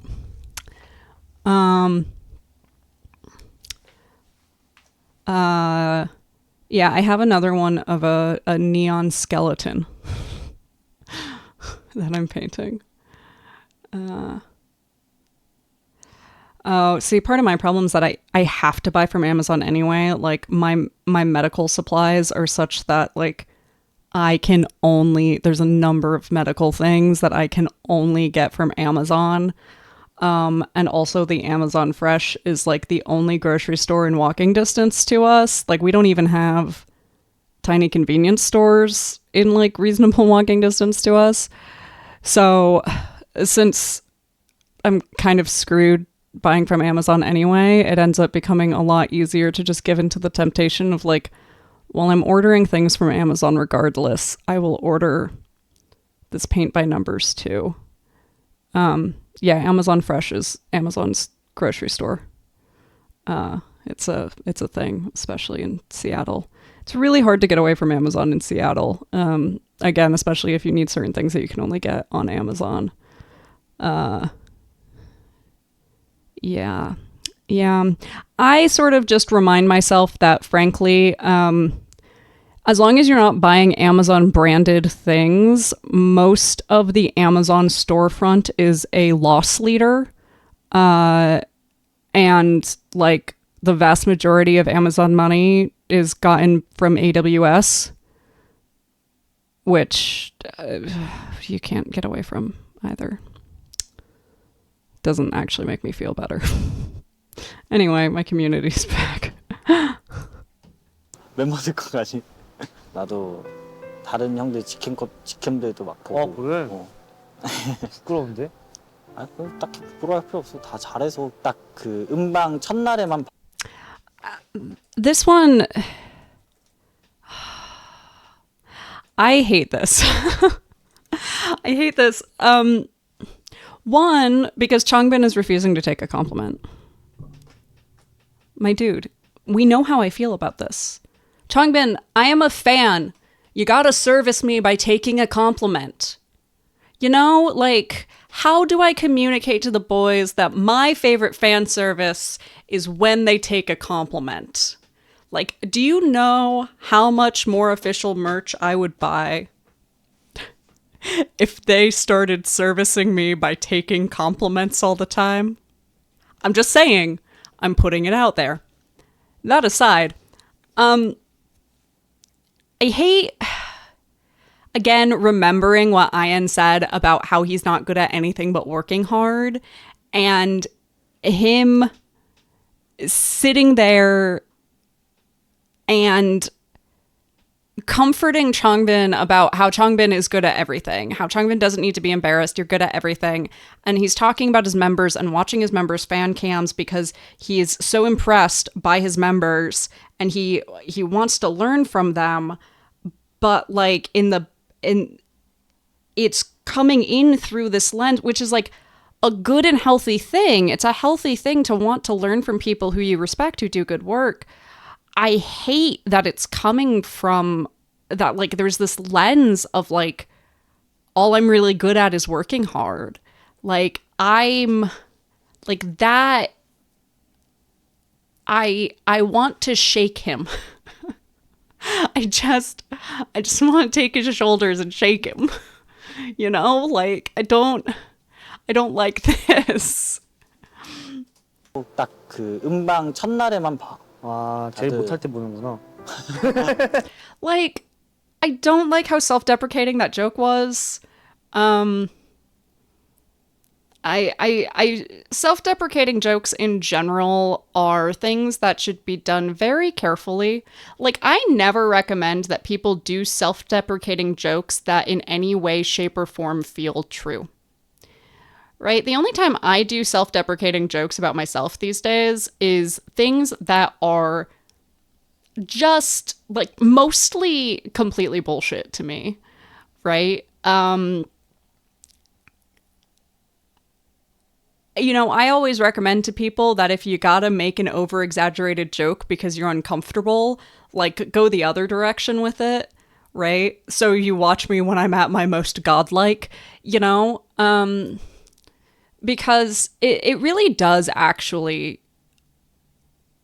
impact both your ability to be authentically vulnerable and your personal self-esteem, to be making fun of yourself and making fun of things that, like, you actually kind of believe about yourself, you know? Like, that's not a joke you would make about anybody else. And if there's a joke that you wouldn't make about anybody else, it's probably not like it's not the least healthy coping mechanism to make the joke about yourself. Certainly I'd prefer that coping mechanism over a lot of other coping mechanisms, but, like, it's not the healthiest choice to make a joke at your own expense that, like, you would never make about somebody else, and you wouldn't tolerate some, like, if you heard your friend making that joke about another friend, like, you'd be like, dude, what the fuck? If that's the way that the joke would feel to you being about somebody else, like, don't make it about yourself, you know? 나는 그 못하는 걸 보는 게 아니라 효율점을 보는 거야? 그치. 형들이 어떻게 했는지를 보는 거지. 내가 못하는 부분이 꼭 한 번씩 있거든. 다른 형들이 이 부분을 어떻게 했을까 하면서 다른 형들 걸 봐. 그리고 항상 그 팀 직캠을 보면서 내가 여기서 튀게 하진 않았나. 튄 적 한 번도 없지. 그래서 뭔가 다른 사람 직캠들까지 다 찾아보는 것 같아. 제가 무너지는 모습을 제일 보여주기 싫은 멤버 중 한 명인 것 같아요, 막내는. 그래서 뭔가 더 단단한 척 할 때도 있고, 예민한 모습 보여주기 싫고, 나 지금 완전 기분 좋아 라는 그런 모습들만 좀 보여주고 싶은 동생인 것 같아요. 일단 형답지 못한 거는 안 하려고 하고요. 동생한테 존중받지 못할 행동을 하려고는 안 하고요, 절대로. 내가 아는 사람 중에 가장 강한 사람이다.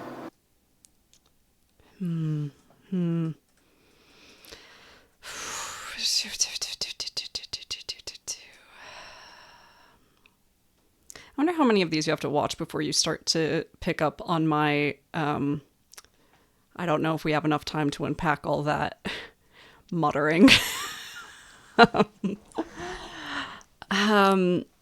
So one, and this is just a curiosity, right? I'm just, again, noticing that change in body language. I'm sort of curious if some of Changbin's change in energy in this conversation has to do with sort of what I was saying about Ayan and noticing Ayan talking about something that like Changbin doesn't necessarily believe about Ayan, but like not really having a lot of place to, just like him being like, you've never... When he says you never stood out, what I'm assuming they mean here is Ayan saying like is standing out sort of in a bad way, right? And Changbin being like, that's never happened. And it makes me wonder if there's like a little bit of the acknowledgement of like, this is something that he struggles with and we're not going to fix that in this conversation. That would just be a curiosity. It's something I would ask him if I were having this conversation with him, right? Now, this.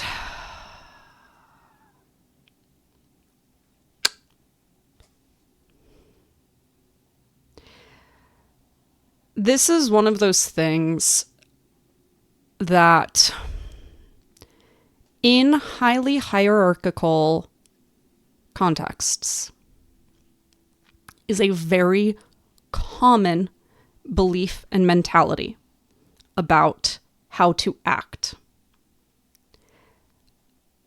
And it is not helpful. It's not helpful. And again, this is something that we're like, we know how Changbin feels about Pangchan becoming more open and more vulnerable, right? Like Changbin has like in the Binchan conversation, he talked about how he thinks it's good that Pangchan is being more open and vulnerable, and you know that like while it was sort of hard to watch him like break down for the first time, like that was good for him. So why is it that he can acknowledge that? And maybe this is part of him acknowledging, right, that like maybe that isn't ideal, right? He's saying this out loud, and it's kind of hard to tell if the way he's saying this, and I have a feeling that if, you know, I was a fluent Korean speaker, I'd have a better understanding of what the implication underneath these words are, right? High context language, lots of implication. So hard to tell if he's framing this in like a positive, negative, neutral light. But, you know, why is it that we can acknowledge that we want somebody 2 years older than us to feel comfortable being open and sensitive and vulnerable? But we think that, you know, we never want to act in a way that's unworthy of being the elder, and that's sort of equivalent to like that sensitivity, right? Or that vulnerability. 보여주기 싫고 나 지금 완전 기분 좋아 라는 그런 모습들만 좀 보여주고 싶. Like this is it's sort of interesting. And I'd be really curious about if this is just a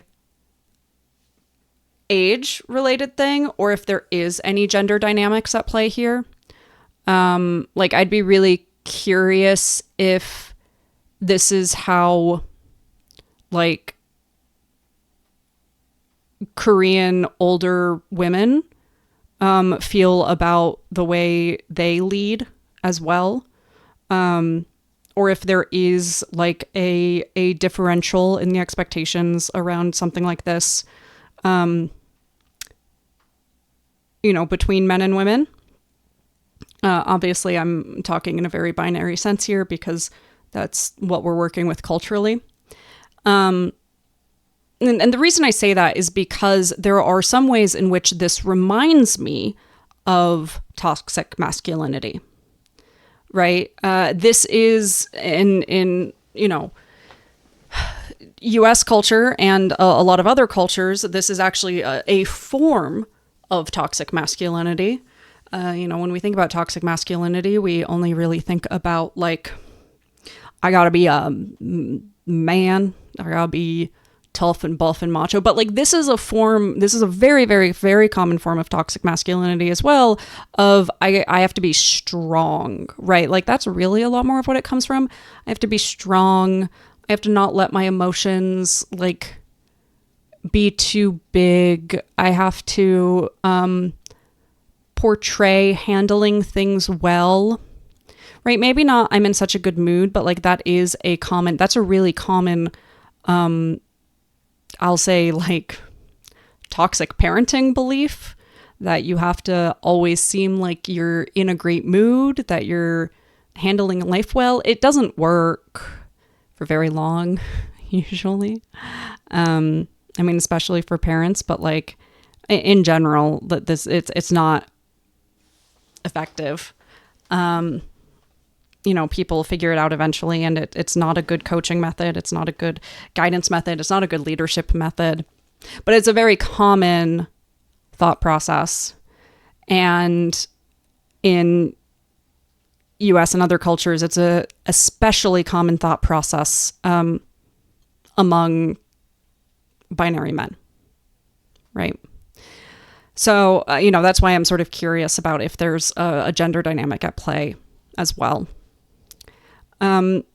It's not effective because it doesn't teach people how to handle being sensitive and emotional, right? Like, maybe they can model some things, but what's more important to be able to model is, okay, when I am being sensitive, when I am having a hard time, when I'm not in a good mood, how do I handle it? What do I say? How do I cope? How do I manage? When I am not strong, what do I do? Because modeling strength only models strength, right? It only models when you're strong. So how do people, the only way that people learn how to deal with their weaknesses or when they feel weak is by pretending to feel strong. And that's not guidance, right? That's not help. Again, this is such a pervasive idea that like I'm in no way, shape, or form, blaming Changbin for having this mentality. It's just not one that tends to be healthy for anybody in the situation in, the particularly long term. It's also just not sustainable. And usually we're much worse at it than we think we are. We're trying to convince ourselves that we're modeling those things, but like people notice when you're not, right? Like Ian even brought up like, oh yeah, it used to be like when you were really hungry, you do this, and this. People still can notice sometimes, especially perceptive people, when we're not doing well. And so like that can also backfire. 큰 공생인 것 같아요. 일단 형답지 못한 거는 안 하려고 하고요. 동생한테 존중받지 못할 행동을 하려고는 안 하고요, 절대로. 내가 아는 사람 중에 가장 강한 사람이다. 그러니까 멘탈적인 것도 그렇고 마음이 단단한 것 같아요. 딱 얘기했듯이 팀이 무너지는 게 가장 무섭지. 근데 쉽게 안 무너질 것 같고 그래서 별로 안 불안하고 맞아. 꽤 오랜 시간 함께하고 오랜 시간. The other thing that it does is it creates uncertainty about truth telling. Now, I don't necessarily think that this is the case on their end. I'm sure that like these are conversations they have, and people have a sense of when he's trying to like put up a wall or trying to say something to convince both of them or saying something just to sound strong. But from our perspective, like putting it in this order, to me, And this is, again, my own mental state. This is not me saying anything about anyone else's mental state. But this is my own mental state. And if I'm experiencing this, that means somebody else is experiencing this as well. There are not unique experiences. Having this conversation where he's saying, like, I try to portray strength. And, you know, saying, like, I don't do anything that isn't worthy of being the older one, won't be respected by the younger brothers. It's a little hard to tell exactly what he means by that. That can mean a wide variety of things, right? Again, if I were talking to him about this, if I were his therapist, I would ask him, like, what do you mean by respect? What are some examples of this? Like, we need more information here. But having that conversation and saying, like, and knowing that this is something that now IN finds really valuable and important in him, which means he knows that too. I now read this and I go, I hope he believes that. Right? I now no longer trust that what he's saying to IN here is fully 100% real.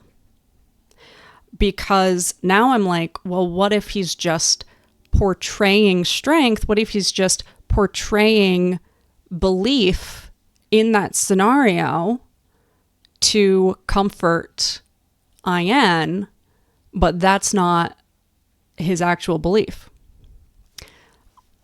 I don't know that it's in any way, shape, or form that serious, right? Like I am expressing a very explicit, like, cause and effect thought pattern here. I don't know that it's like that serious, but that's just another example of like why this is not something I really recommend people try to do, is because it creates a question around the authenticity of what you say, even if it's not a strong question, right? Like, I'm not sitting here now stressed that he's lying, right? But it does give me that little bit of doubt that I would not have had otherwise. 안 무너질 것 같고, 그래서 별로 안 불안하고, 맞아. 꽤 오랜 시간 함께하고 오랜 시간 지내오면서 진짜 지겨울 수도 있잖아. 지겨울 때도 있고 분명히 너도 그랬을 거고 나도 그랬고, 결국에 지금 와가지고 애들의 모든 마인드 세팅이나 이런 게 다 되게 긍정적이라서 너무 좋아. 그냥 그 애정도가 점점 높아지기가 쉽지가 맞아. 않은데, 팀원들끼리 맞아. 그 서로 팀을 사랑하든 멤버들 개개인을 사랑을 하든 그 사랑하는 그 애정도가 날이 갈수록 커지는 것 같아서 너무 감사하지. 나만 그러면 싹사랑이잖아. 맞아. 근데 그런 것도 아니고 멤버들이 그런 사랑 고백도 가끔 가다 정신 나간 것처럼 밤에 새벽에 막 What, like they got drunk and that's the only time they seem to express their deep and unending affection for each other? 연락 오고 이런 거죠. 황현진 씨. 황현진이나 한지성 씨나 방찬 씨나. 맞아. 그게 되게 오글거리면서도 맞아. 되게 큰 힘이 돼. 너도 그렇게 생각하고 있었구나. 아, 형도 그렇게 생각을 했구나. 되게 든든하지. 그런 게. 뭔가 이 팀 활동 자체가 질릴 수가 없는 게, 우리는 우리가 이렇게 곡을 이렇게 만들어 오잖아. 형들이 이제 곡을 만들어 왔을 때 그 기대감, 아, 설렘이 있어? 그게 진짜 도파민이 진짜 비치거든. 처음 딱 이제 Now that might actually be dopamine. It's probably also a little bit of some other things. There's probably some endorphins. There's probably some like adrenaline. But you know, you get that track, you hear it, and you go like, okay, I'm motivated to make something with this track. This is a title track candidate, right? Like it actually is building a motivation, like an internal motivation there. 타이틀 후보 곡입니다. 이거 딱 왔을 때 드디어 왔구나 이러면서. 오, 아 근데 진짜 그거 재밌겠다. 근데 이게 진짜 재밌거든. 형들은 안 그럴 우리는 수도 쫄려 있는데, 죽는 거지 뭐. 나한테는 그게 진짜 최고의 도파민이거든. 그게 항상 그래서 뭔가 음악이나 This is actually probably a really effective way to make music too, right? And because this is how like team dynamics work also, is that you essentially have different people picking up different parts of, you're sort of moving motivation around the team to pick up different parts to push the team through those parts, right? So like the producers are going to be like most motivated as they are making these tracks. And then some of the other members of the team, they're picking up the motivation after they hear the track and they're thinking about all the things they can do with it, right? And so they're pulling the team.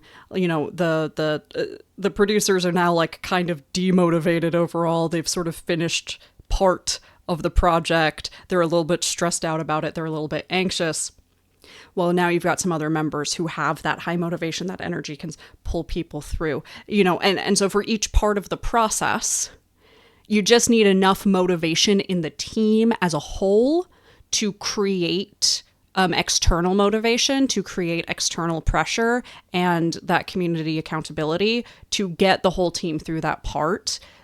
And you just need enough of that as a whole to pull the people who are less excited about that part through it.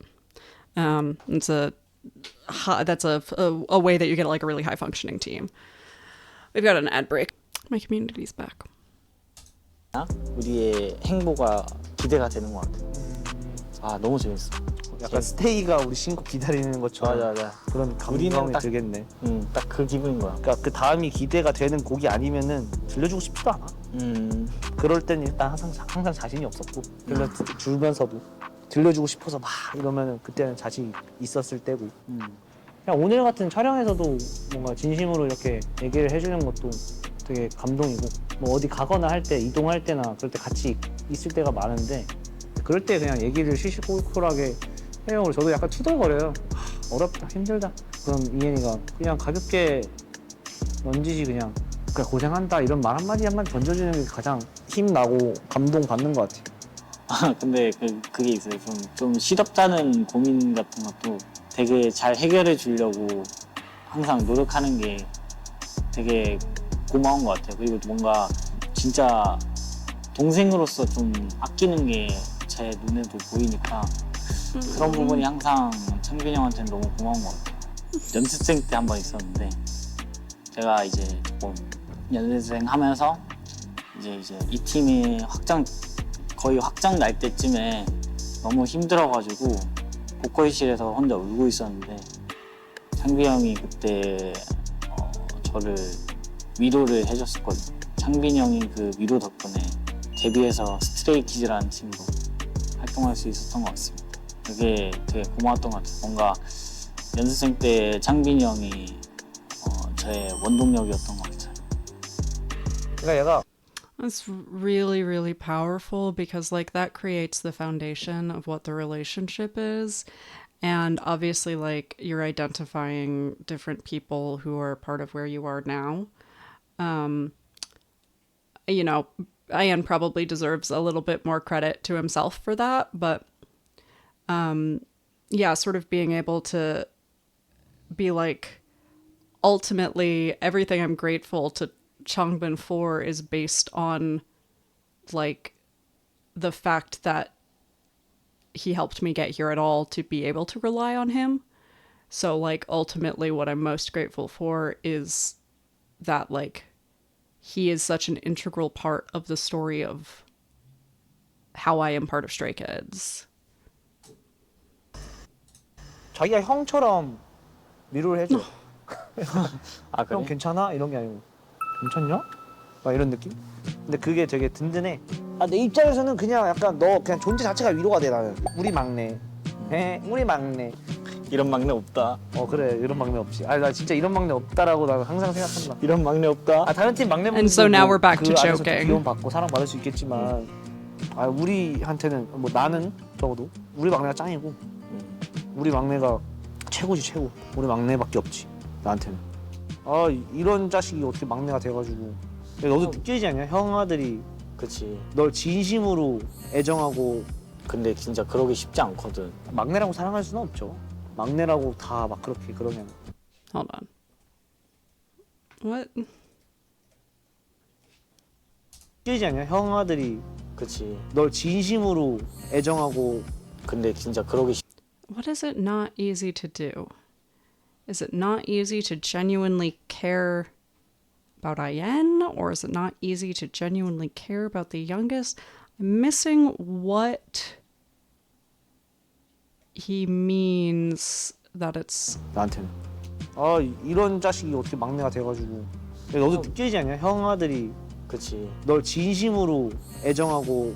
근데 진짜 그러기 쉽지 Yeah, I'm missing what the that is referring to. 않거든. 막내라고 사랑할 수는 없죠. 막내라고 다 막 그렇게 그러면 너가 그만큼 정말 진짜 약간 사랑스러워. 약간 진짜 사랑스러워. 난 진짜 동생이.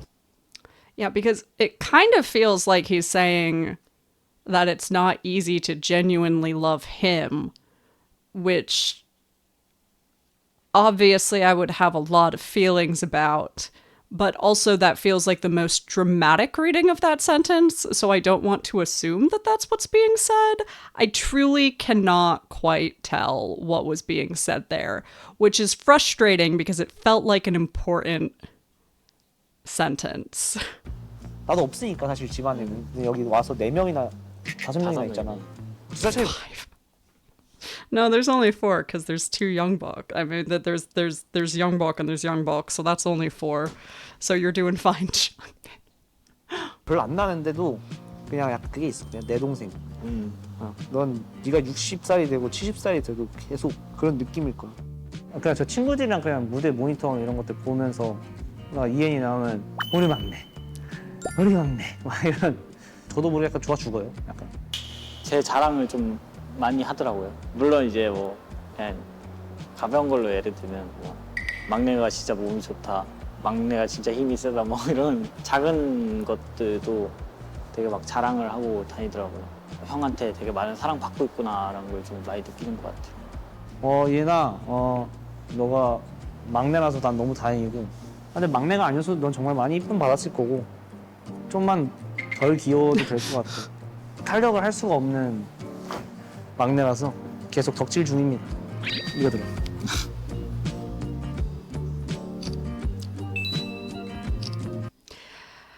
If what I did mean was a little bit of like self-deprecating, it's not that easy to love me, along with that sort of sense of, you know, what I'm good at is working really hard, or that fear of the team falling apart, that would also give some extent of context for the overabundance of love that he has to deal with. I know that that is partially like culturally how you treat the maknae. And so there's some extent to that, but you know, it is such a prevalent theme of loving IN too hard and IN being really uncomfortable with it. And it's a possibly interesting lens to view that through the framework of trying to like love someone up hard enough to try to offset their own lack of appreciation for themselves, you know, and to try to offset their own anxiety about, you know, whether you're going to stick with them or not. It's a possible lens of context there.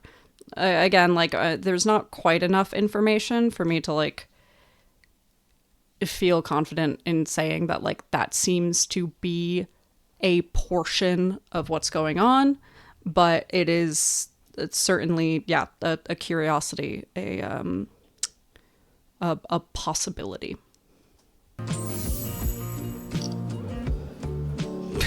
아이.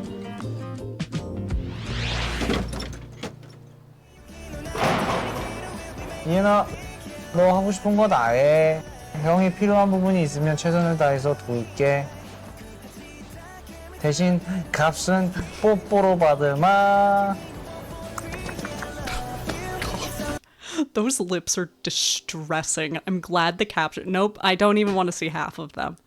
I hate those lips. I hate them.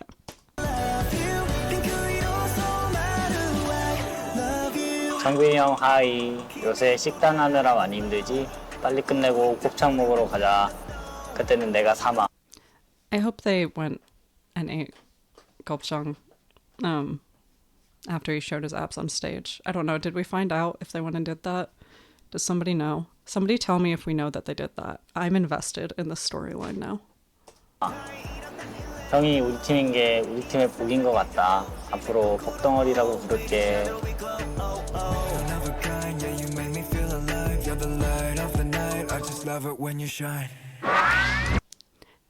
I hate those eyes and the arms slightly less, but I didn't love them.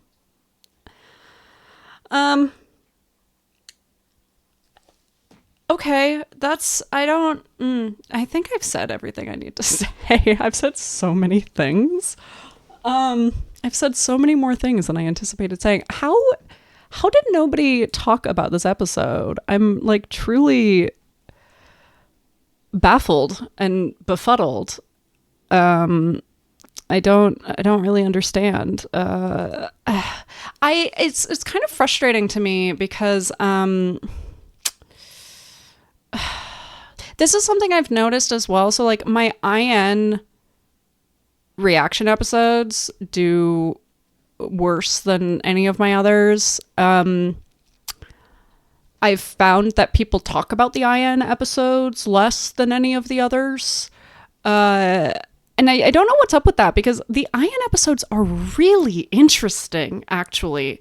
Like a lot of the IN episodes give a lot of information to us about the relationships, the relationship dynamics.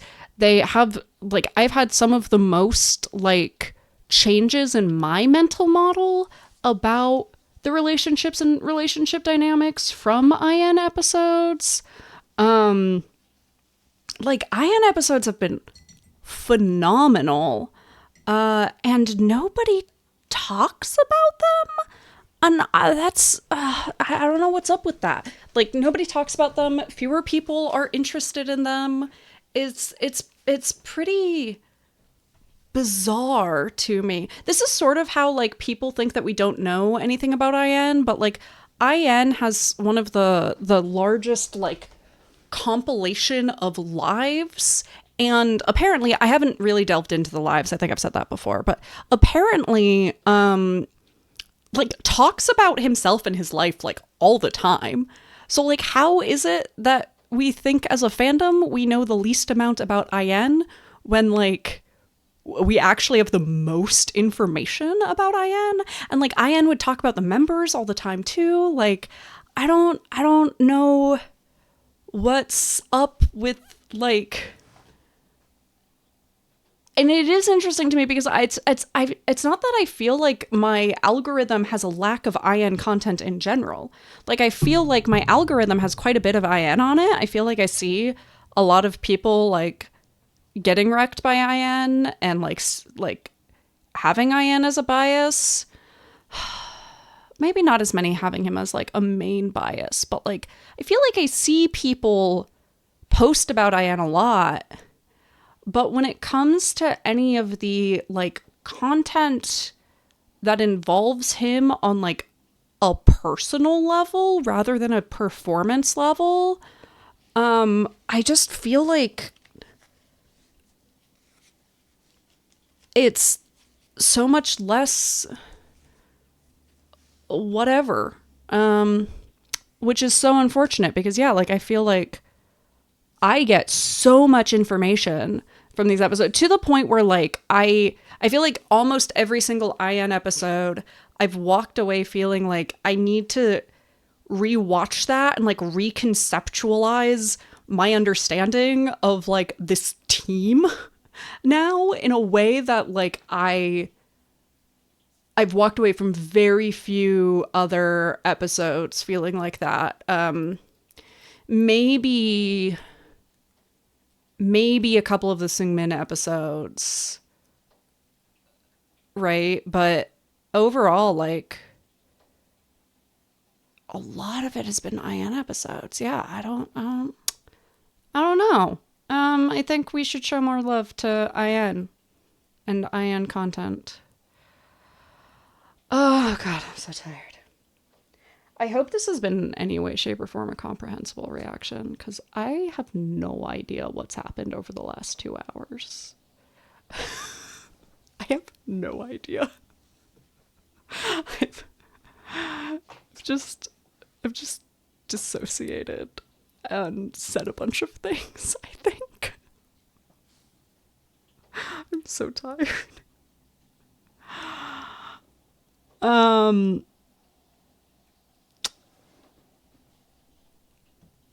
Yeah, I don't know. We all are in agreement. Kat, why do you think it is that people have a hard time appreciating him if they don't know as much about it? Because like I feel like I don't personally know as much about like IN and his like history and story. Like I've learned some more, but like again, I haven't really gotten into the lives. I don't really watch a lot of fetus era content. So like I adore IN. I guess my confusion is that I don't know why people, I guess, appreciate him less, as it were. Like I just don't really. Maybe it's maybe it is the lessened fan service thing, right? Like maybe that's. No, I think you're totally right. Like Hyunjin and Felix, there's a reason why they're so popular, and they're so popular due largely to like aesthetic reasons. Both aesthetic, like physically, but also like vibe wise. Obviously like Felix's deep voice thing, but even then I think about like people are really, really invested in Han, for instance. People are really invested in Han. And I don't know if that's partially because of the popularity of Minsung. I don't know if that's because he does so much of his own music and maybe like people really relate to that and that's why. But people get really invested in Lee No also. And I don't think that's just... Lee No is much more, I think, like classically handsome than Felix and Hyunjin. So I don't think it's just like... I don't think it's as much, getting... that some of the popularity is because of visuals there. But like people will know McFucking everything about Lee No, which is baffling to me because I feel like I try to know things about Lee No and Lee No doesn't give me anything.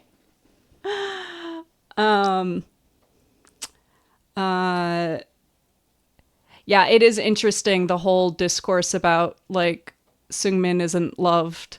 Seungmin is so loved to the point where like skies scare me sometimes.